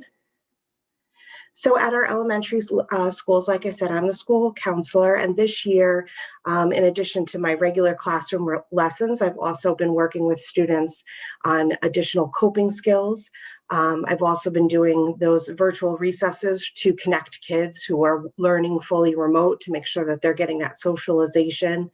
And unfortunately, I also had to develop a grief and COVID support website. Lots of parents were concerned and wanted to know what they can do when a child lost a loved one, a grandparent, aunt, uncle, something like that, and also resources for kids to understand what was going on globally and out their window. So that was something I was working on that was definitely a little bit different this year. Also at the elementary level, I have Christina Montano, who's one of our social workers, and she's going to talk a little bit about the psychologists and social workers as well.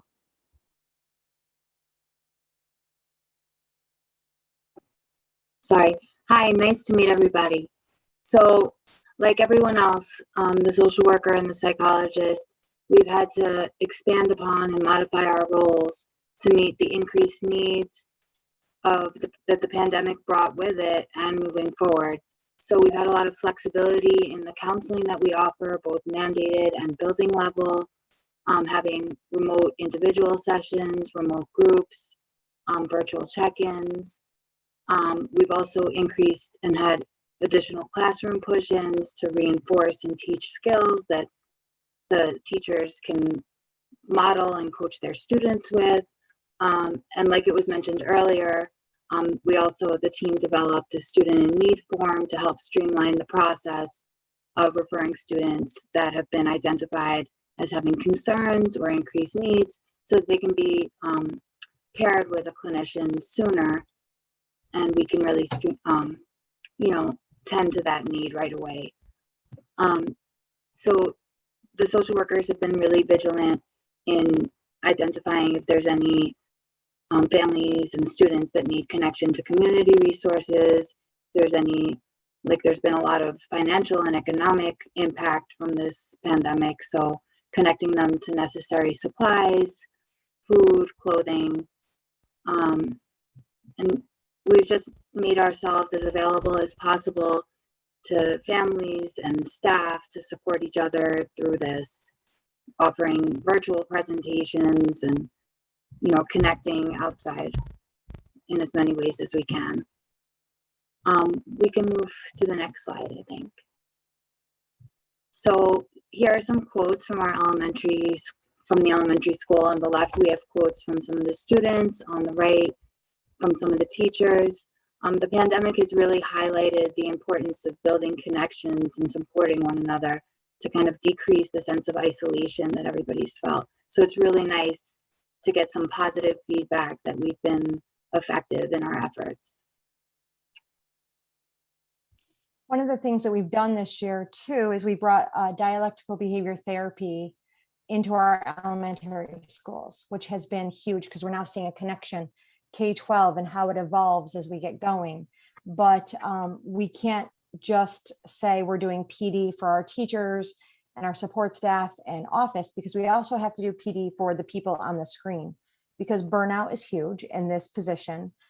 So we actually invoked a bunch of things this year. So CBC out of White Plains, Dr. Alec Miller, we actually have a consultant that comes to the elementary school each month or virtually and works with our team. The middle school doesn't see her as much because they're a little bit further ahead in the high school as well.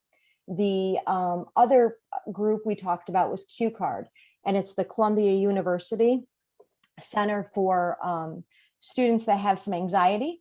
And we have been working with them this year. And actually, I will tell you, it has really opened our eyes to school avoidance.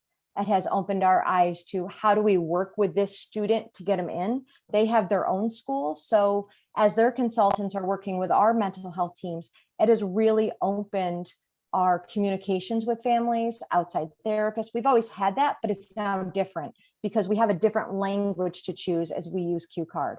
And we take in that language of anxiety, school avoidance, something that we know about, but we didn't know as much as we do now. So I think getting those outside resources for the people on the screen is something that has impacted our program in such a positive way.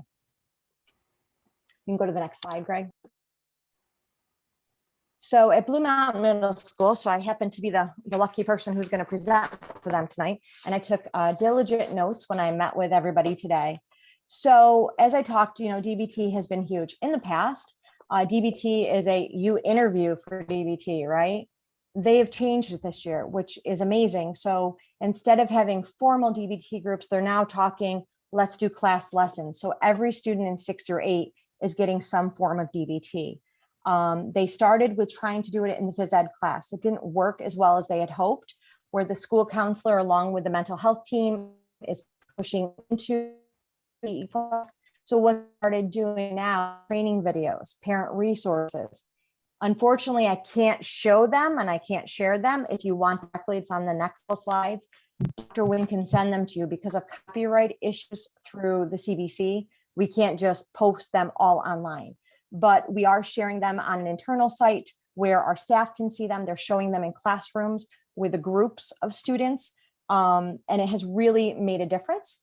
There's videos by the psychologists, the social workers, there's virtual guided activities with the team of teachers and the students as they're in the classroom.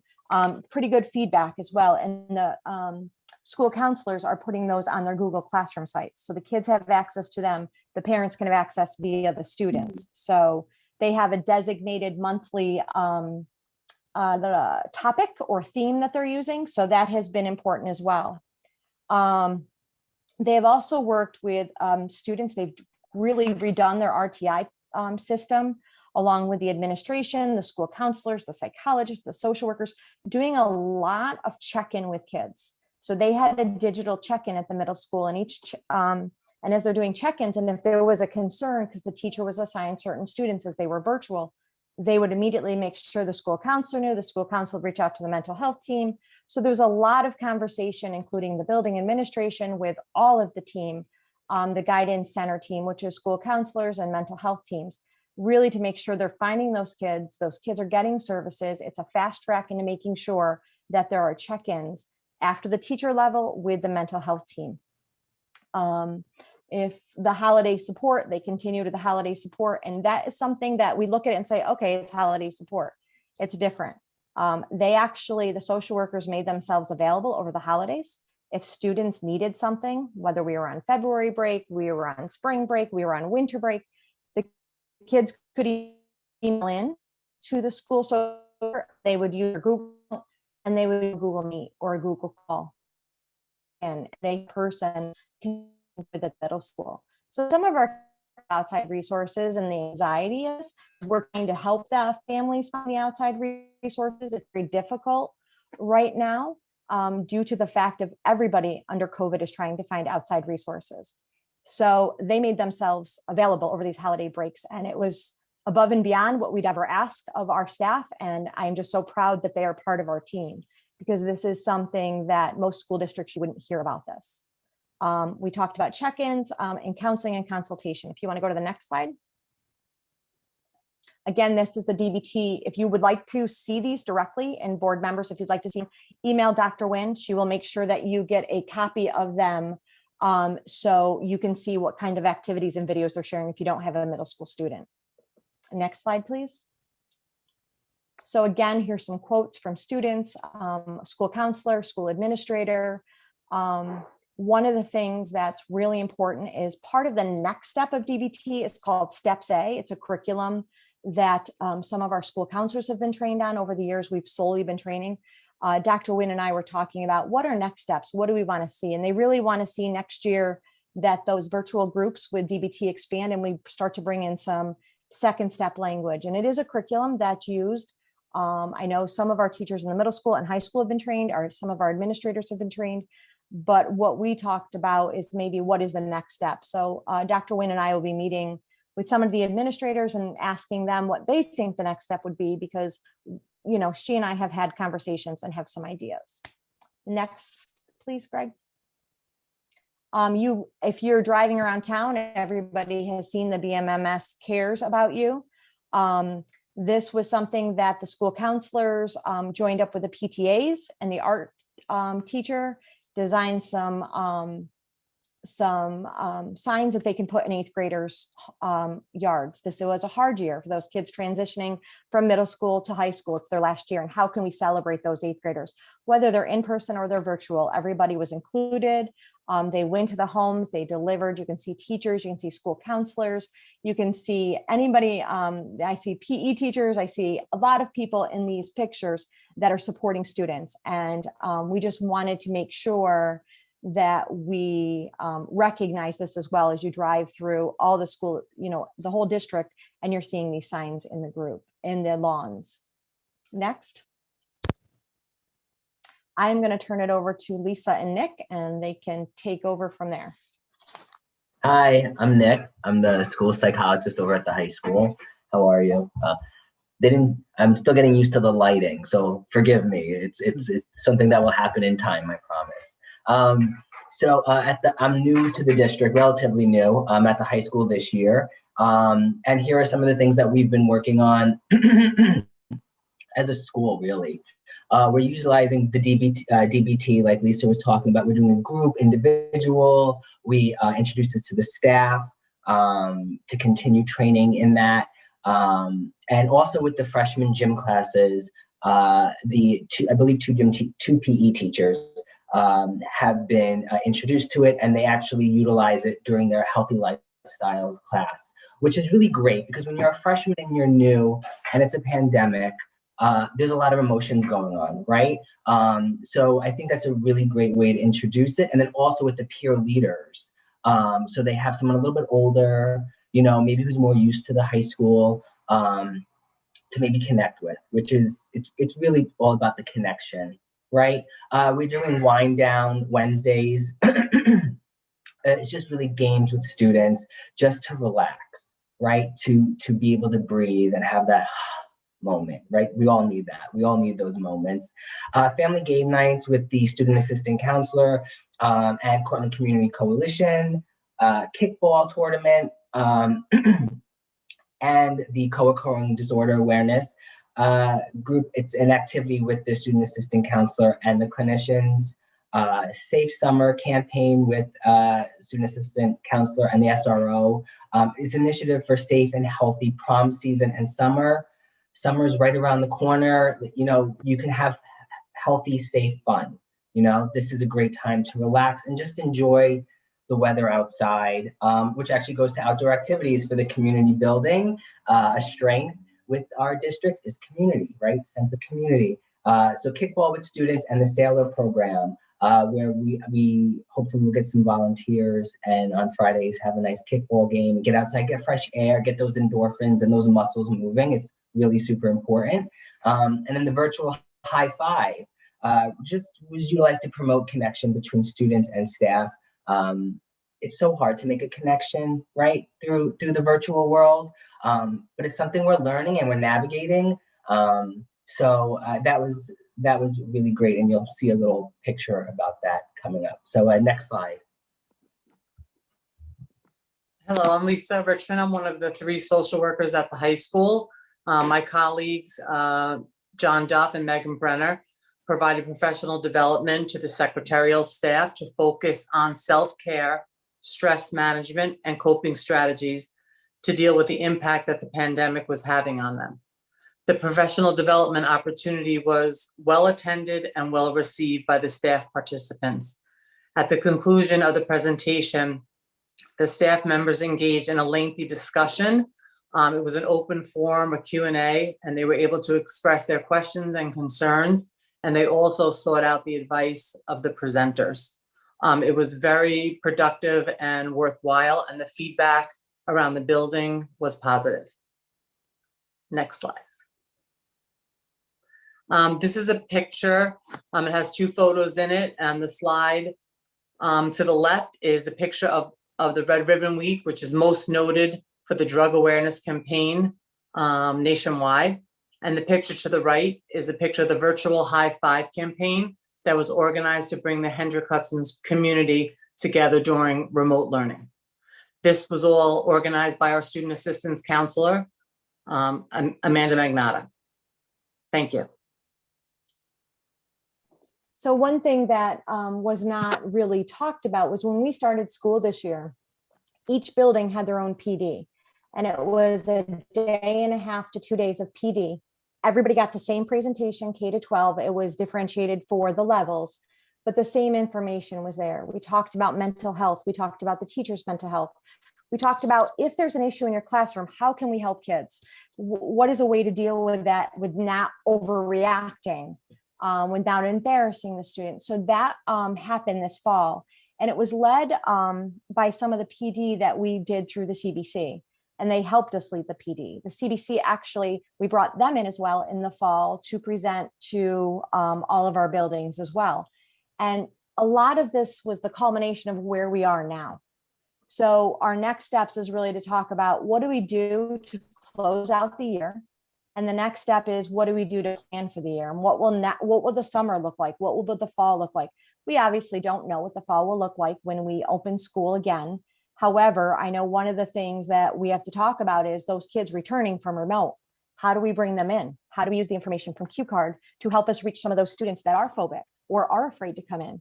And we've been doing that already as kids are returning to the school district, and they're returning from a 2-day to a 4-day to a 5-day. And how are we doing that? And each person has taken a special role in that and have worked collaboratively with their whole counseling team at the high school, middle school, and elementary schools. So please feel free to ask questions. If you have anything, I'm sure anybody on this call can answer. Have any questions from anybody?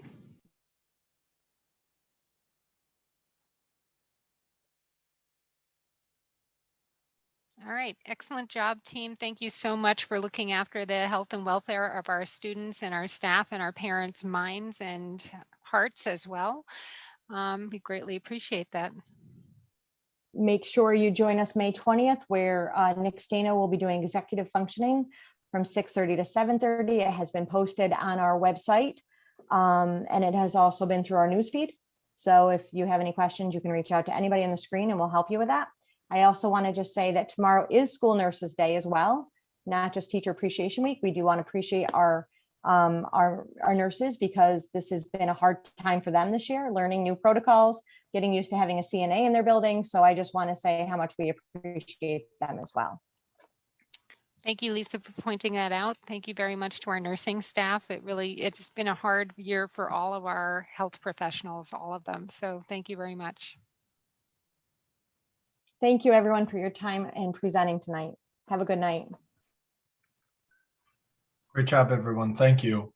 And we'll transition to our third and final presentation and welcome Anthony Merlini to the stage.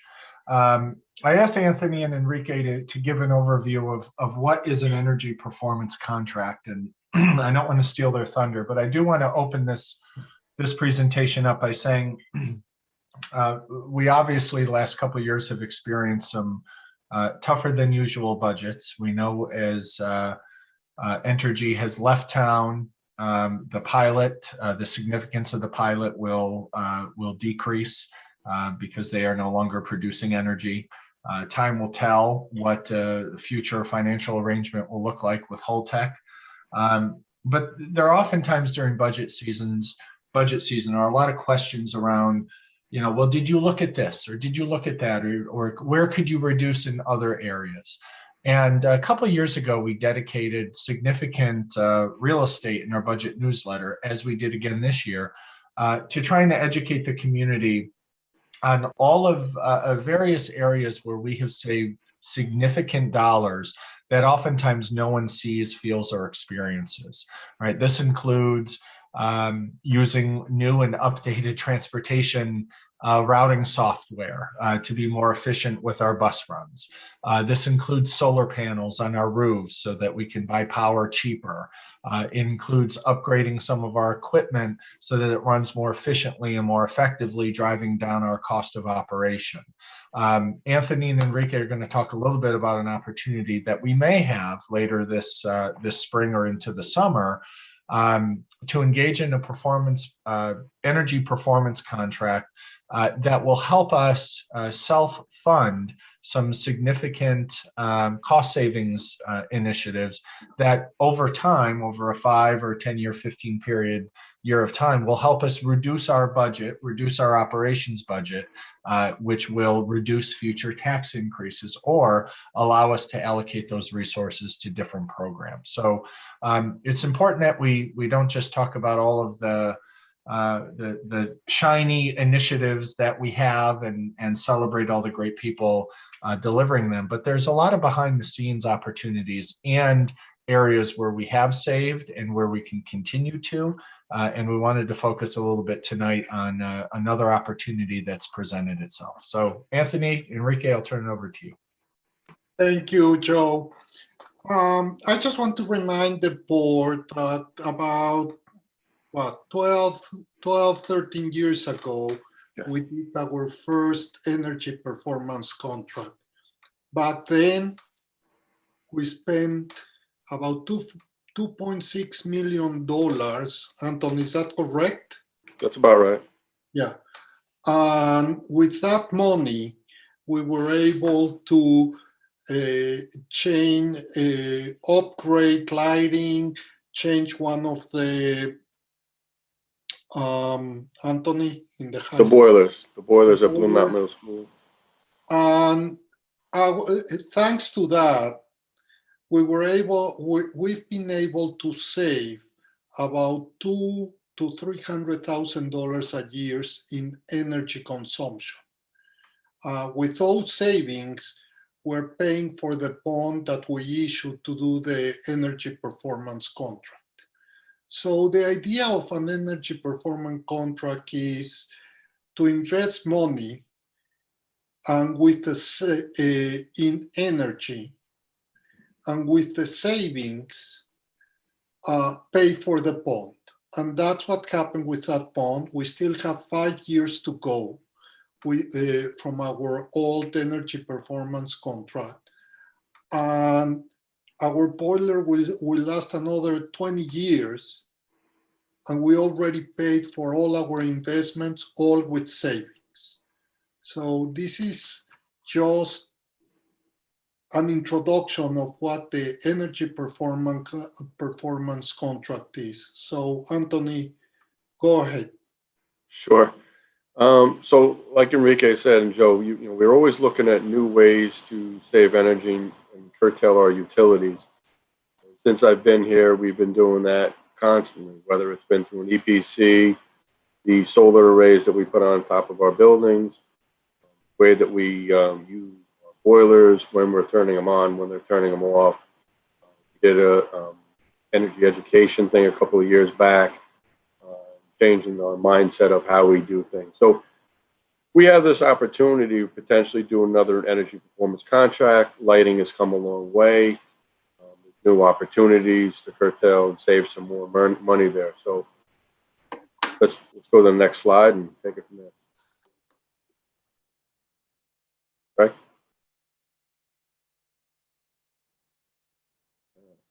So, like we said, this, energy performance contract is another way of funding building improvements with no cost back to the district. Self-funding program.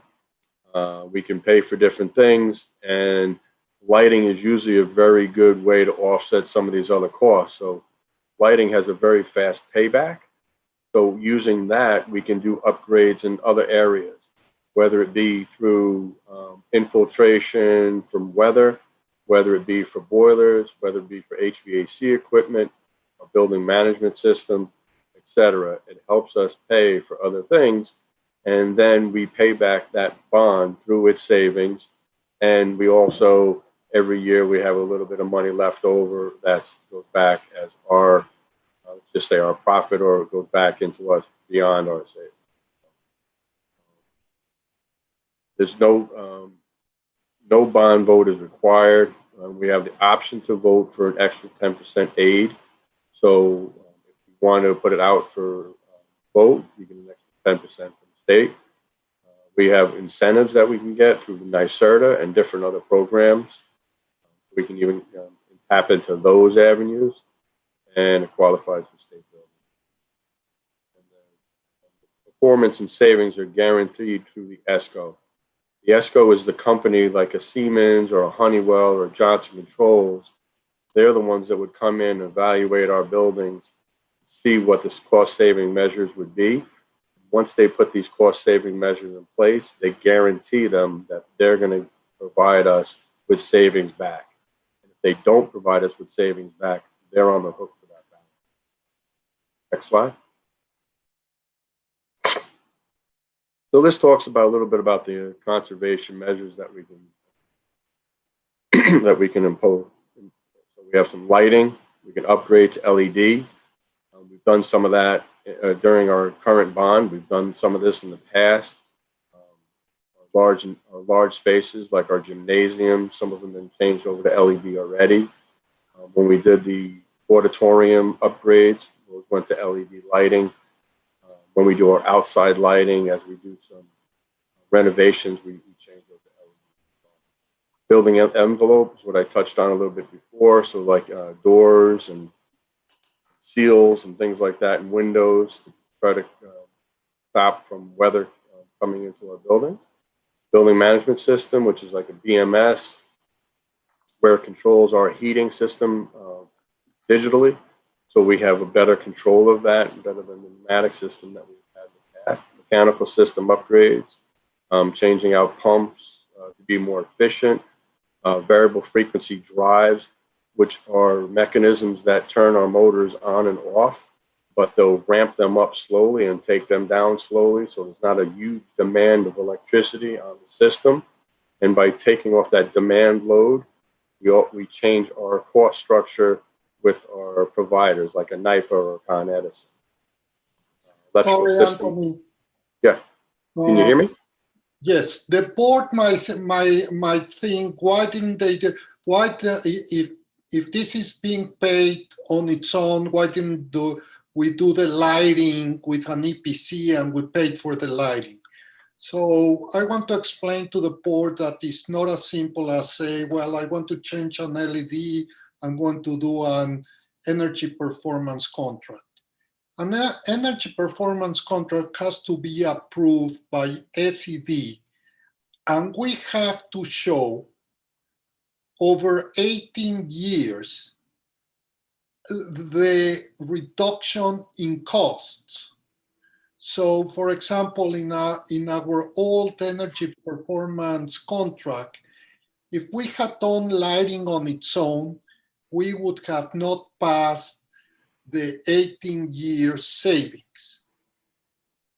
When we added the boiler, then we were able to do it and to pass the 18-year rate of return. So this is not like, well, we need in one hole LEDs and it's going to cost us $50,000. Let's do an EPC. It doesn't work like that. So I just wanted to let the board know that, because probably you were thinking, well, why did we spend the money in the auditorium if we could have done it in an energy performance contract? That lighting would have not given the rate of return over the 18 years that we have to get with a full EPC. Correct. Sorry, Anthony, now you can continue. No, absolutely. Chime in. Electrical system upgrades, I touched on a little bit of those with having motors that were more efficient, newer style, where they ramp up easily and they go back down easily. So we're not putting that large demand. Some of the other renewable things, you talk about solar, wind, geothermal. Some of these things we may be able to participate on, some that are not. These are just typical things that ESCO will look at when they're trying to evaluate the school. Hey, Go to the next slide. It Sure. just asks a question. I mean, I don't think geothermal is an option unless you have ventilation into every room in the building, right? Is that, because I think in geothermal, you have to have a separate air handler and you actually have to have venting to every single room. And I think we have a lot of baseboard in a lot of our schools. Is that? Yeah, that's like I said, some Probably of these not an measures, the ESCOs, these are just typical examples of what some other districts have been able to partake in. And again, they work for some, they won't work for all. They just kind of like, just showing you a broad-based example. Because it would be great to get air conditioning to all the student classrooms. Yeah, agreed. One of the things I've asked them to look at, I know we did a lot of ventilation this year, which has helped improve I think it has helped improve with the stifleness inside the buildings with the heat buildup. If you walk through some of your buildings, you're actually starting to feel the air move through the building, which I think is positive. But one of my buildings that's always, when you have multiple levels, like something like the middle school or something like the high school, there are pockets of those two buildings that, I'm having them evaluate and look into to see if we can do something. Yeah, that would be, I mean, just from not just comfort, but from a safety standpoint, right? Yes, Having that absolutely. air circulating is great. Thanks. Next slide. So this is a little hard to read and a little hard to read for me. It kind of goes through things, the steps of the process, almost like, a chutes and ladder table or something like that. And you're coming through and you're seeing what the different steps of the program would entail. Right now, we actually had someone do kind of like a preliminary assessment to say, hey, look, you think it's viable that you do another energy performance contract. So we had somebody evaluated for that. Right now, we're out to soliciting requests for proposals from several entities to come back to see what they think would be energy saving measures from within our district. And then once they come back, we'll have an interview with those ESCOs to evaluate them, to see what they're proposing, to see if it's worthwhile. And then we'll start to go into the rest of it, the process development, the procurement, your letter of intent, SED, and all these different steps to get to final submission and approval from SED. Start talking about the financing of it and the construction and commissioning of it. So Anthony, is this slide the answer to the question, how many New York State educators does it take to change a light bulb? Is that this? Kind of. And you can see it's not an easy process. It's a little, it's a lengthy process.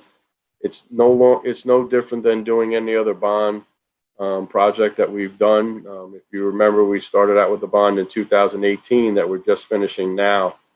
So it's kind of like that same long road of getting someone on board, getting a project design, going through the approval process, and getting it through. I mean, this is the answer. Like when people say, why does it take so long to get things done in the district? Well, this is the perfect slide to show you that, right? This is absolutely ridiculous. Yep. Right? To go get an energy audit and find out, well, how do we go save money and change some light bulbs and install some seals and windows, right? And this is what we have to go through. And it takes at least 8 weeks to get through this process. You would think That's it'd be just easier. nuts. Yeah, so I'm trying to see, like adding up all these different numbers. So the entire process takes like a couple of years even to get through it? Or I mean, before you're at the point where they're installing stuff?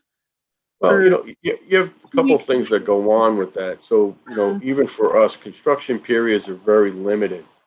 You know, you're really looking at the window of, you know, the summer to do your construction or to do your nitty and gritty construction. You know, there's things that we can do on the nights, weekends, holidays, breaks, and things like that. But when we're talking about doing large things, we really want to try to time them up for the summer. So sometimes even when we do get approval and it comes in September or October, you know, we sit on our hands a little bit and we bid it out and then we do the paperwork and we don't start, you know, breaking ground until June. So this gives you an idea of, you know, the weeks and the time span it takes. I envision if we, you know, we get everything up and running now, it's probably a year to year and a half, depending on, you know, what transpires. But if all goes well, maybe we can, you know, summer. Lisa, so you get an idea about this last time that we did it. It was going to take 2 years because SED did not have people to calculate the rate of return. So we had to pay about $15,000 to $20,000 to a company that they decided, because they wouldn't trust us to, so we had to call them and say, which company do you want? They gave us 2 companies. We had to send all the project to those 2 companies, pay them the $20,000, and then they send it to SED, and then SED approved it. So we basically paid to expedite it. But it also, it would have been another year, Anthony. Correct. Wow. Back then they were looking at long lead time in their review. And back then they had 4 people. Today they have 1. So you can imagine. But yeah, that's what it is.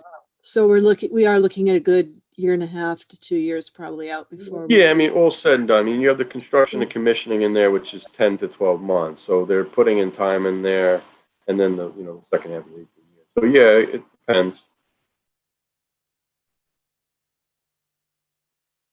Next slide.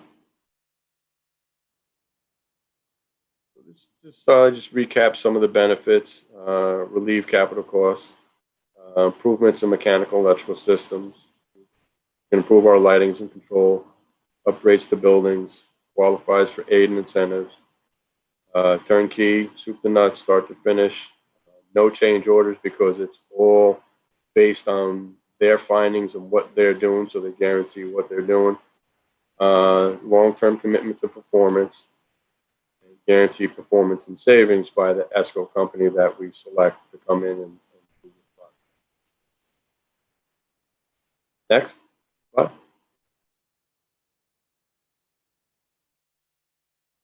That's it. Any other questions or?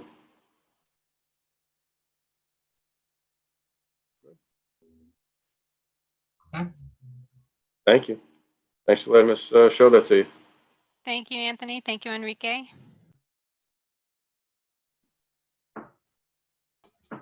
All right, so that brings us to agenda item 11, our audience comments on agenda items. Carmen, did we have anything sent in during the meeting on agenda items? Well, I had some additional comments to be read tonight that were sent in that people did not want to read themselves. So I'm going to read those comments during this section. Okay. The first comment is from Anne Honan. Please see questions for the Board of Ed meeting. We are concerned about the funding of safety plans that we need to be put in place regarding the decommissioning of Indian Point. Is there an independent committee in place separate from the Holtec and Energy to oversee that safety plans are sound and implemented? Who will be paying for an update of Buchanan Plank Elementary School safety plan to include potential radiological release or radioactive contamination? Will Holtec pay for the installation of radiation monitors at the schools with data available in real time if there is a radioactive release? Will Holtec pay for any necessary upgrades identified by the safety plan, such as ventilation improvements at Buchanan Plank to make sure contaminant dust from demolition doesn't get in the building, as well as testing and monitoring before, during, and after decommissioning? Thank you for your time. Thank you, Carmen. Are the comments mostly just reiterations of what we heard earlier about concerns about Indian Point? Yeah, the next one is from Theodora Calabaris. Yes. Do you want me to read it, or would you think we should? If there are no new comments or new thoughts that we haven't heard already, then no. Okay. No, it all pertains to Indian Point and Buchanan Plank. And there's safety concerns. The next one is from Mary Hillman. I find it hard to comment on the presentation prior to hearing it, but I'm submitting my comments for your consideration at the after the mental health presentation. In anticipating the move to Princeton plan, I'm wondering if thought has been given to adding clinicians so that each building houses a full-time psychologist, social worker, and counselor. According to the Mental Health America, 64.1% of youth with major depression do not receive mental health treatment. At the very least, we need to provide teachers, staff, parents with training to identify common signs and symptoms of mental illness. At best, we can provide these resources as trained professionals within each building. Additionally, I wonder, if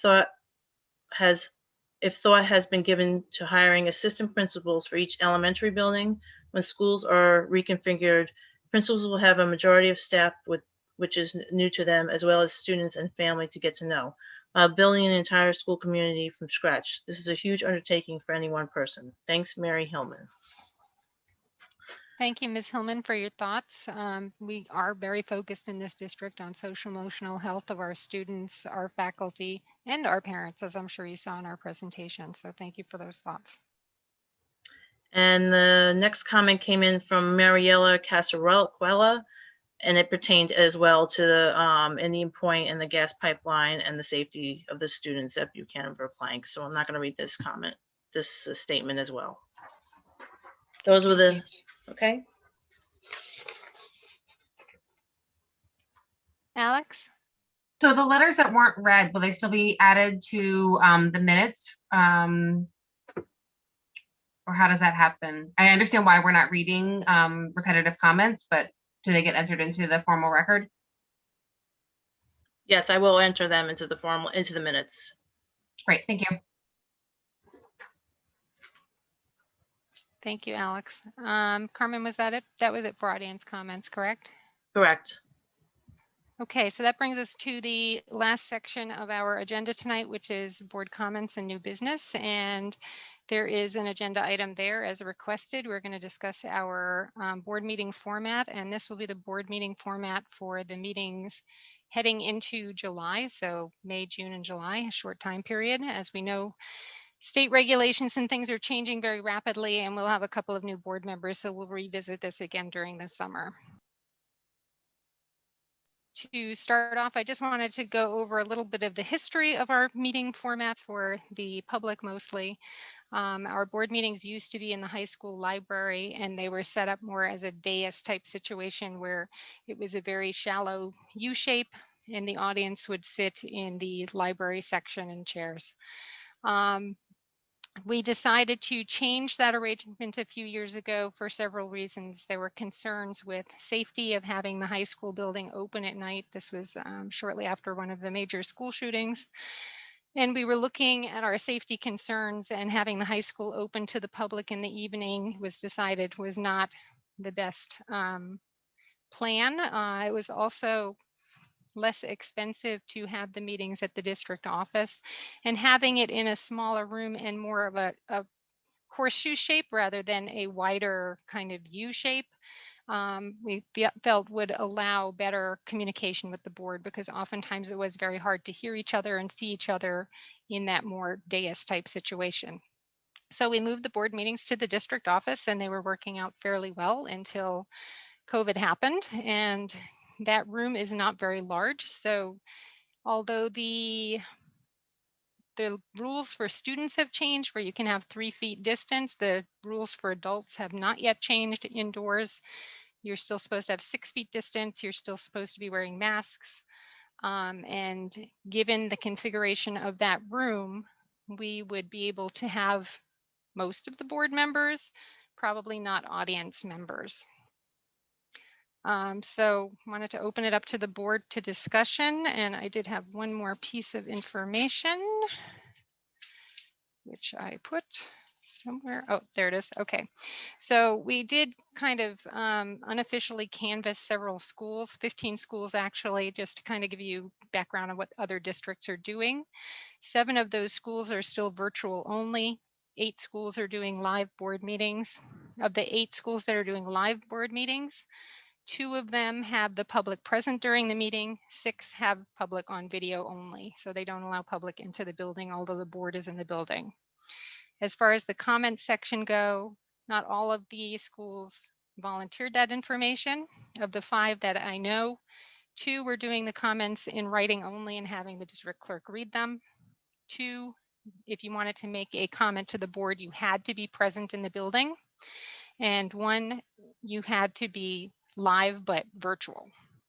So kind of, you know, a mixed bag across the area, and these were all Westchester and Putnam County districts. And the floor is now open to discussion.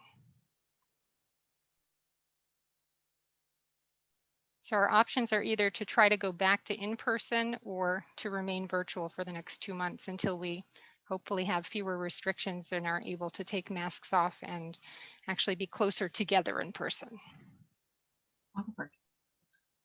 So in the fall, I was one of the trustees pushing for in-person meetings. I feel like communication is better face-to-face. And we tried it back in October, and we got some negative feedback from the community. Can you summarize that for everyone? I know that it was hard to hear us because we were wearing masks, and then we had some people that were virtual, and there was like weird jumpy lags. So I wanted to identify all of the issues with when we tried it in person and what wasn't working, to see if maybe we can find ways to overcome some of those issues that occurred back in October. Sure. Yeah. So some of the problems that we had back in October are still with us today. We had to wear masks. We had to be 6 foot distanced. So we weren't able to have our administrators in the room with us because we couldn't fit all of the board members that wanted to be there, as well as the administrators. So we had the smart board screen in the front of the room. We had several board members present in the room and several board members virtual at home on the screen. For me as board president, it was hard to manage the screen and the people in the room and keep the conversation flowing and keep kind of an eye on things. Plus, having the public comment section was more problematic. We finally got it live now, and if we had a screen and people in the room, et cetera, I'm worried that that's going to be problematic again. There is an increased cost as well to having the meetings in the building. We do have to have temperatures checked for everybody that comes in. You still have to track who's coming in and out of the buildings. We would have to have a staff member there to set up, break down, clean the room before, clean the room afterwards. Joe, is there anything else? There was overtime for the staff. And if we start allowing the public into the meetings, then we also have to monitor them. Security, exactly. Yeah, those were the costs that we identified back in the fall. They would still remain. As Carol said, we would need someone to check people in, depending on what kind of space we were in. Probably need someone to manage or at least monitor the crowd to make sure social distancing is happening, mask wearing. I think one of the largest costs, and it would be contingent on the space, would be overtime for custodians and maintenance to set up the room, to take down the room, but also to do a thorough cleaning before and after the board meeting, because we very likely would be using space that was just used for instruction. And now that we have kids coming back more frequently, that space would also need to be thoroughly cleaned before the next morning for instruction. And, we have not, I'm looking at the time, the meetings we've had that are virtual are certainly much more deliberate and longer. So that also, if we were to have in-person board meetings that were just as long, certainly overtime would be a concern. There were complaints about like the audio with us trying to speak with masks, right? It was really hard Yes. to. Yeah, it was very hard to hear us. And since you couldn't even read lips, if people Right. were talking, the microphone system is very different in the district office boardroom than it is on our computer audio. And I've certainly gotten a lot of feedback from the public via email, things like that, that they like this format, that they can see everybody and hear everybody well, and it's convenient for them to view us from home. We've also gotten feedback, especially during our our Princeton plan deliberations, that people were upset that they weren't able to be in person. So there are certainly pros and cons to both things. And it's really up to the board how we want to proceed from here.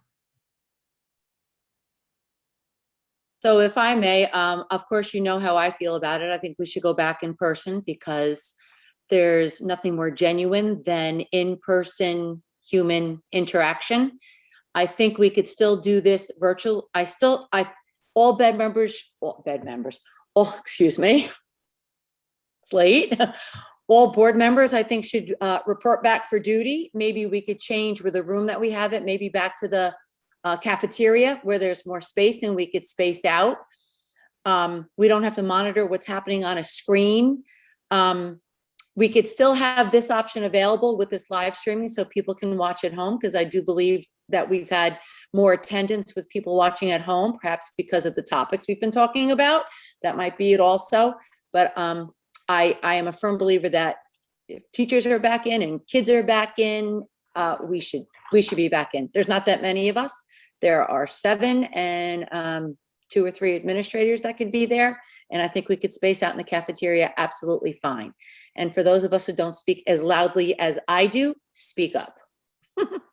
I hear you about the I cafeteria. know we're going to get voted 5-2, but I definitely think we should go back in Maybe person. not. I think it's important. I definitely hear you about the cafeteria. The problem I've had with every meeting we've had in the cafeteria is it's really hard to hear in there with the ventilation system and the vending machines behind us and things like that.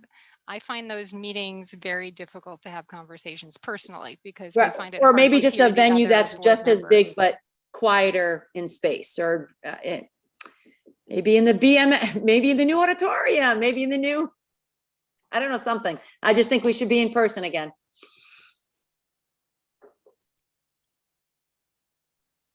I agree. I think if we can overcome the audio visual aspect, I think that's something that I'm hesitating right now, is making sure that people can understand what we're trying to say to one another. But I would support moving back in person as well. And I'd like to be sure we can hear each other also. Anybody else want to weigh in? I think it's really important that we're able to hear each other and that people can hear us speaking as well. And with masks on, that is going to be difficult. The other concern is, what do we do with audience comments? Because trying to have audience comments be remote adds an extra thing to the process, and it can be really difficult to manage. In fact, some districts I've been talking with have talked about having to hire a second video person to be able to handle the audience comments if they're virtual. And then we also have the concern of, I don't know if all of our board trustees feel ready and are willing to come back in person yet, if they feel comfortable with that. I personally am okay with it. but I want to make sure that we're able to be heard and that that we're able to hear each other and that we can be heard as well on camera. If we had it in an auditorium, I don't think we have a smart board set up there either for our presentations. So that would be another consideration, equipment setup and breakdown. Just to let you know, I just got about 12 texts in a row that says, please open up. This needs to be in person. This needs to be in person. Thank you for speaking up. You need to be in person. So just to let you know, I just got about a dozen right in a row. So can I just ask a question, like logistically? So we're talking about spacing for just the board members. And if the public is asking to be in person, well, now we have to accommodate the public too. So you're talking about a lot of space. There's a way to do this, right? You could, but I really think it should be a hybrid model. In other words, there are going to be people. We've got almost 40 people still watching right now. So if you take, and I think that's on the low side based on some of the past numbers we've had. We've had upwards of 150 people who were attending online. I think we need to have both.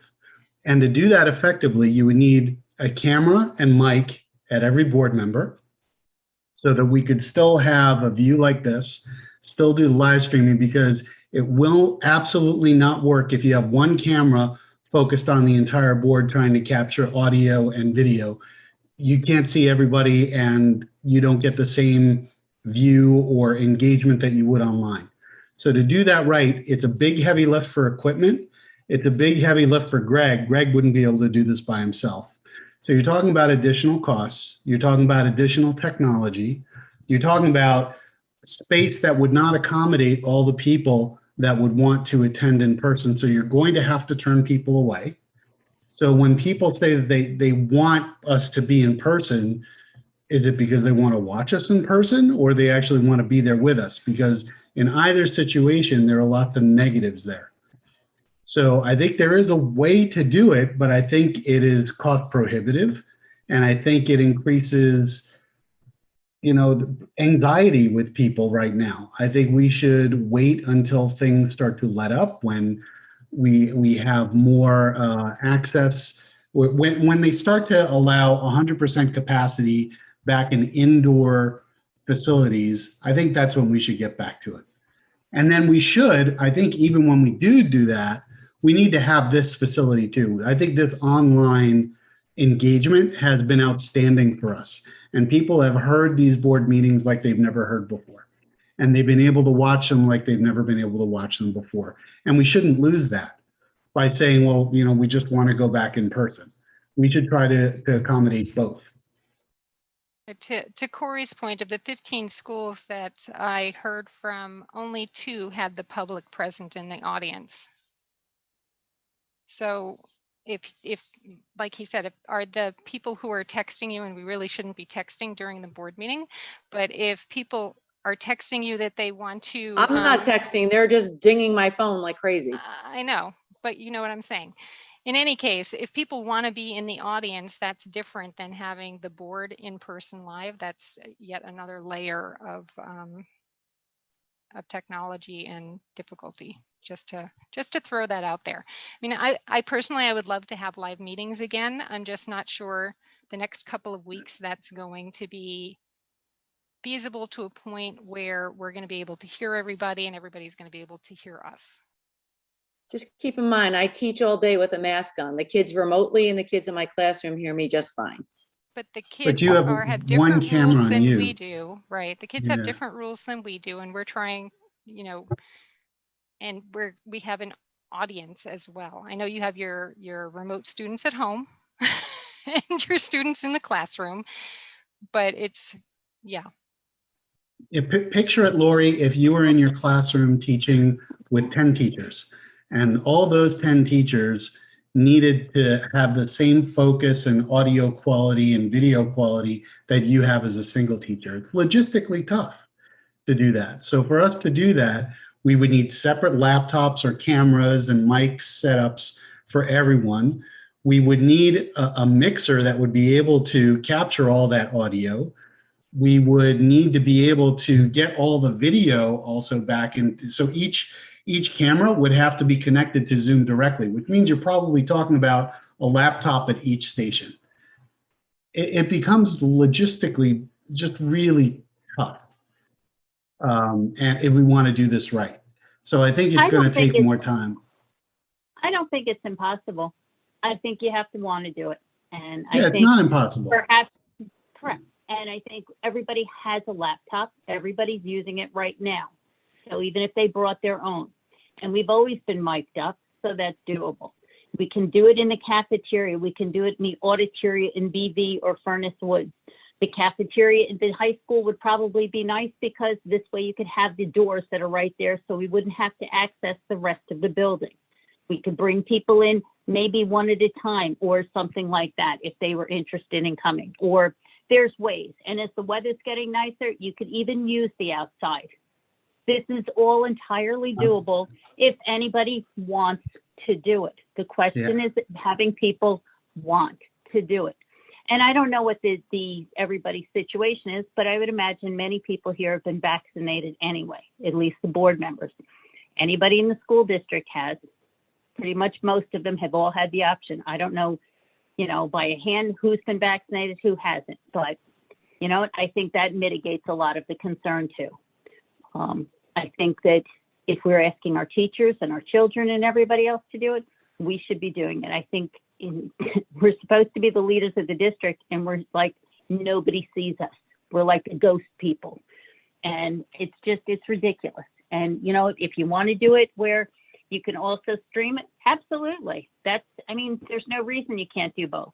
But people are asking, and you can say, Corey, that we're getting like so many people want to be heard and they're not feeling it. This would mitigate that.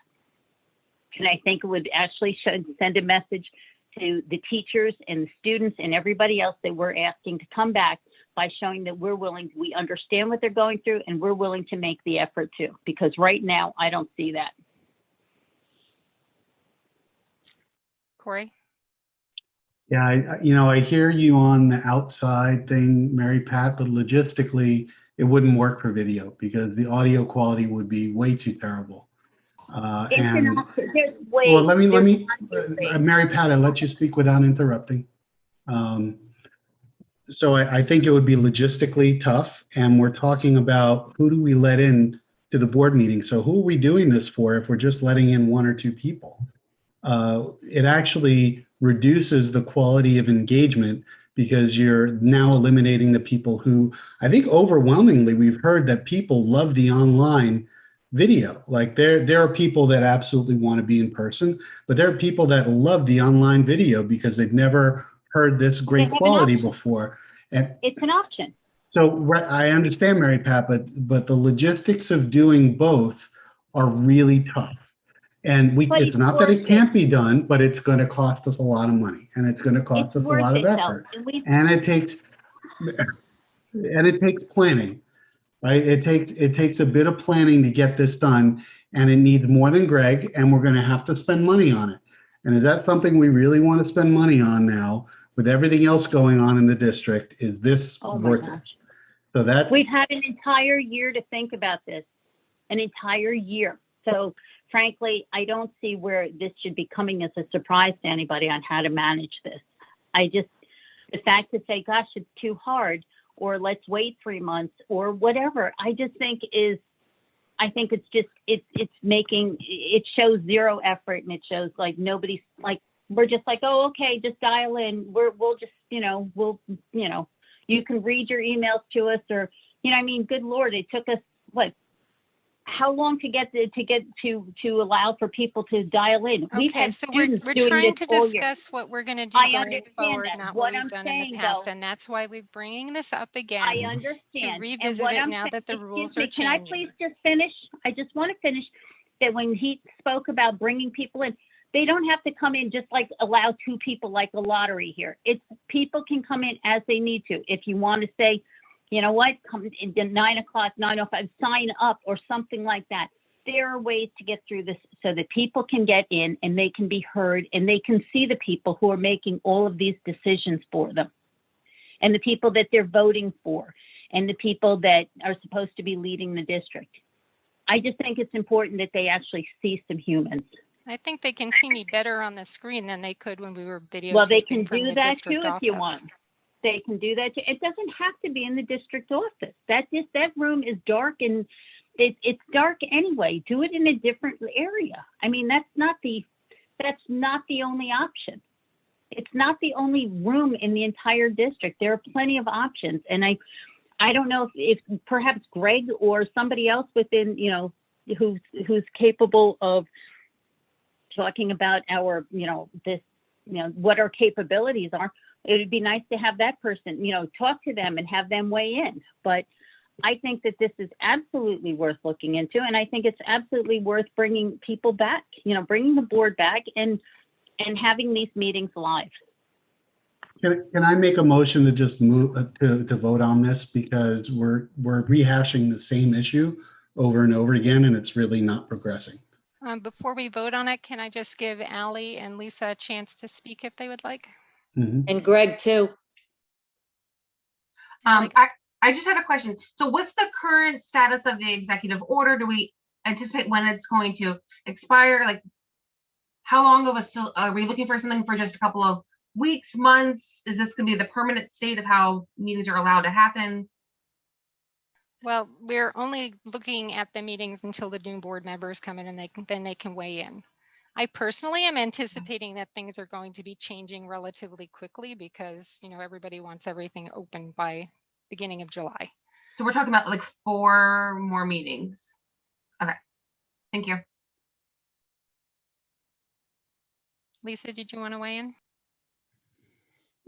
Just, I don't know if I really have anything more to say than what I already did, though. It's just, I think that I am concerned about being able to hear each other and see each other. And I don't know how feasible it really is to do a live stream of our meetings if we're in person, without there being feedback and audio issues. And it really is concerning to me to make that happen. The one meeting we did try having in person where we all had to be masked and we were trying the hybrid version, it really was hard. And I don't feel like it was terribly successful. And this is better for me to be able to see each of you and be able to, now that we've got the audience comments working where people can come in and speak their comments themselves on video, I think that's a really big improvement. So I'm kind of waffling, but I just, it's a tough thing. I understand the desire that Mary Pat and Lori have expressed to be together and to be in person. I understand that completely. I wish that there was an easier way of making that happen.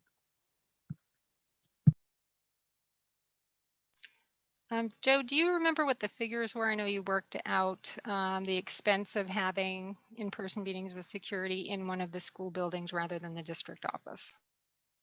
Yeah, and then Rika and I touched base today as well. So we were looking at least $1,200 a meeting in overtime. That did not that included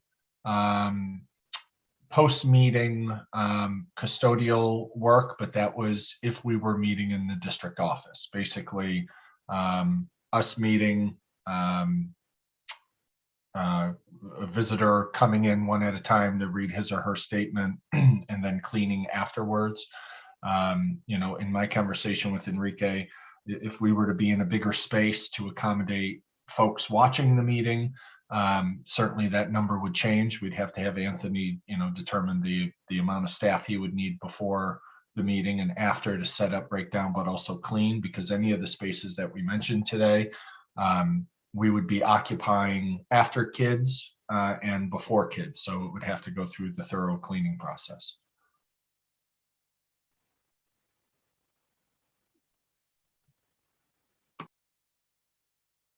I personally am hoping by July we can get together as a board without masks. That's my hope. That's my dream. I don't know if that's going to happen, but that's what I'm hoping for. Does anybody else, one more round of comments before we make a decision on how we want to do the next 4 board meetings, basically? 5 with the reorganization meeting.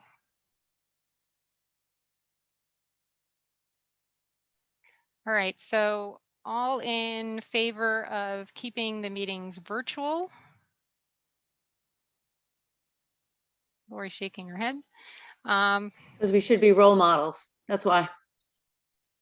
And let me tell you something. We could talk about, I don't know who's talking about cleaning, but I would like to ask any teacher in Hen Hud the next morning if they smell any type of Clorox, because I think we're being cowards, to tell you the truth. You got to be role models. Everybody's, who's not vaccinated? We're all vaccinated, unless you're not willing to say it. We're all, this is crazy. And Greg hasn't even been asked. He's the one that does this. How about we ask him? How about we ask him if he thinks this is at all feasible to do this? Corey, you are absolutely right. We should keep the meetings like this for people who want to watch at home. It's excellent. It really is. I happen to think it happens to be what the topic was, because we usually don't get this many people. But I mean, let's try. It's like you're not even willing to try. I don't get that. Whether we're See vaccinated if it or works. not. Let's see if it works. We know an awful lot more now about these types of meetings than we did way back in October when we tried it. I just don't know. I just try. It's my piece. All right, whether we're vaccinated or not, the rule still is 6 feet with masks for adults inside, unfortunately. You just broke up, Carol. Couldn't hear you. Oh, sorry. Can you hear me now? Lori, I heard can you hear just me? fine, Carol. Carol, Okay. your audio was fine. Okay, so all in favor of keeping the meetings virtual for the next 2 months? Say aye. Aye. Hi. All in favor of trying to do, or all against, I guess. I should do all in favor, all against. Who wants to try in-person meetings during the next 2 months? I do.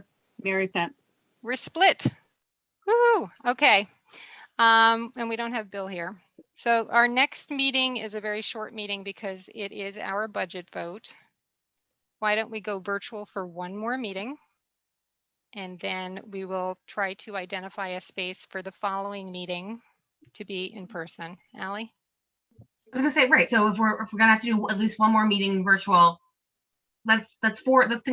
Like, what is the space? What is the mic setup gonna be? Let's start thinking about, if Bill decides to go with in person, let's be ready to go.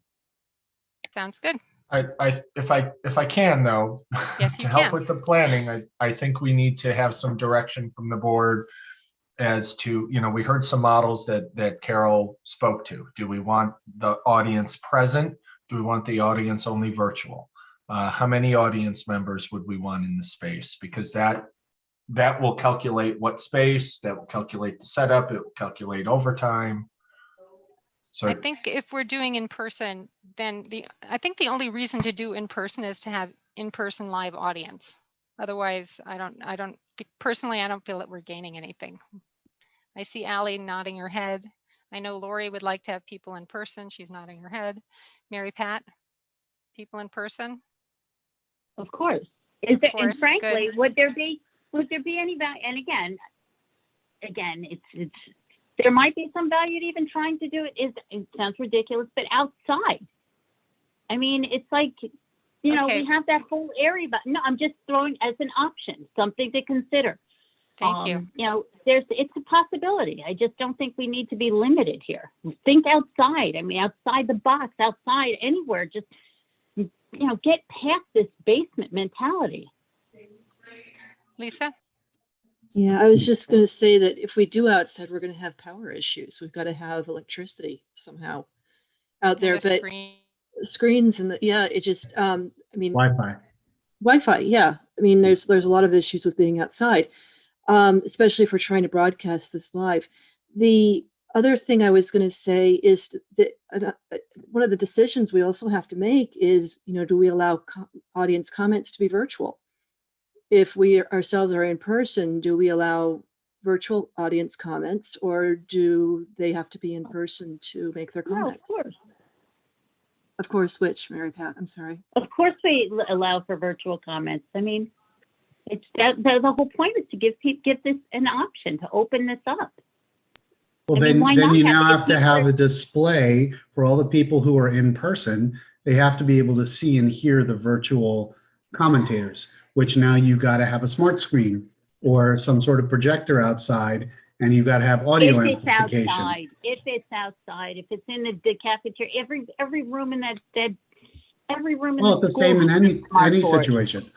I'm just, Well, if it's the cafeteria, then I don't think we have that, right? I Yes, think we do. people can also watch, like if we're going to talk, thank you so much for even considering going forward. That's really important that we do that. For the audience members, they could even be outside. I mean, they could watch the meeting on their phone even. The same way that Carmen signs them up right now, we could invite those people to come in. So we say, okay, you need a reservation. We can only allow, I don't know, 12 people inside. Let's say something like that. And of course they have to sign up. So if you want to speak, you still tell Carmen if you want to come in person, or, you know, we could call them in the car if they're waiting out in the parking lot. You don't need a screen. You could just, like, if I'm in my car, sometimes I'm watching just on my phone. I just think it's important that we give it a try and that we try to do it. That's all. I agree. I think if we're going to do in-person, we should have in-person comments, and people sign up ahead of time and they can come in one at a time to make comments, or if we can fit 5 people in the room, Something 5 like people that are making comments get preference or whatever, rather than trying to do in-person and virtual comments. I think that's going to be unwieldy. And you can manage it we can do this with the same exact quality. If everybody has a laptop, if everybody has a headset, okay, because everyone would need a headset, otherwise you're going to get audio feedback from everybody.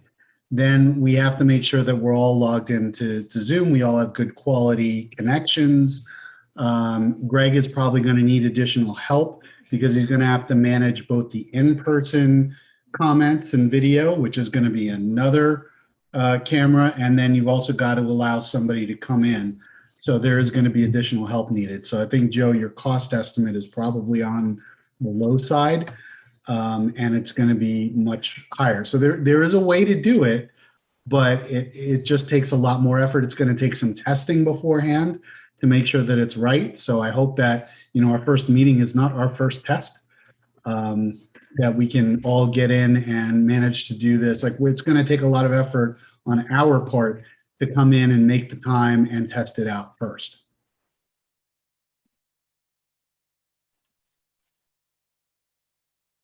I'll be a guinea pig. Looking at my calendar. We also have in June, we'll have some more presentations. So the question is whether or not the presenters are live or if they're virtual. We should give them the option of either, whichever they're more comfortable with. And if they're virtual, then we just bring them in like we would bring anybody else to make their live comments, and they could share their screen. But we do also need to have a video projector so that everyone who is in the audience live can see and hear what's going on virtually. We shouldn't expect them to be on their phones following along, which has a delay of about 30 seconds to 60 seconds from live. So we can map this out and we can report back in 2 weeks. We don't have, as Carol said, it's our board vote. So we typically keep that agenda light on purpose. So we'll report back on the logistics, some of the opportunities or some of the issues we may confront. I'll chat with Greg. We'll find a space and in 2 weeks, well, a little less than 2 weeks. And on May 18th, we'll give you a status report, and then we can decide if we want to go forward. All right, sounds good. Our next board meeting, as Joe just mentioned, is Tuesday, May 18th. That is the day of the budget vote. Can I have a motion to close the meeting, please? So moved. Second. All in favor? Aye, plus the dog. 3 of them. I can't go crazy. Have a good evening, everybody.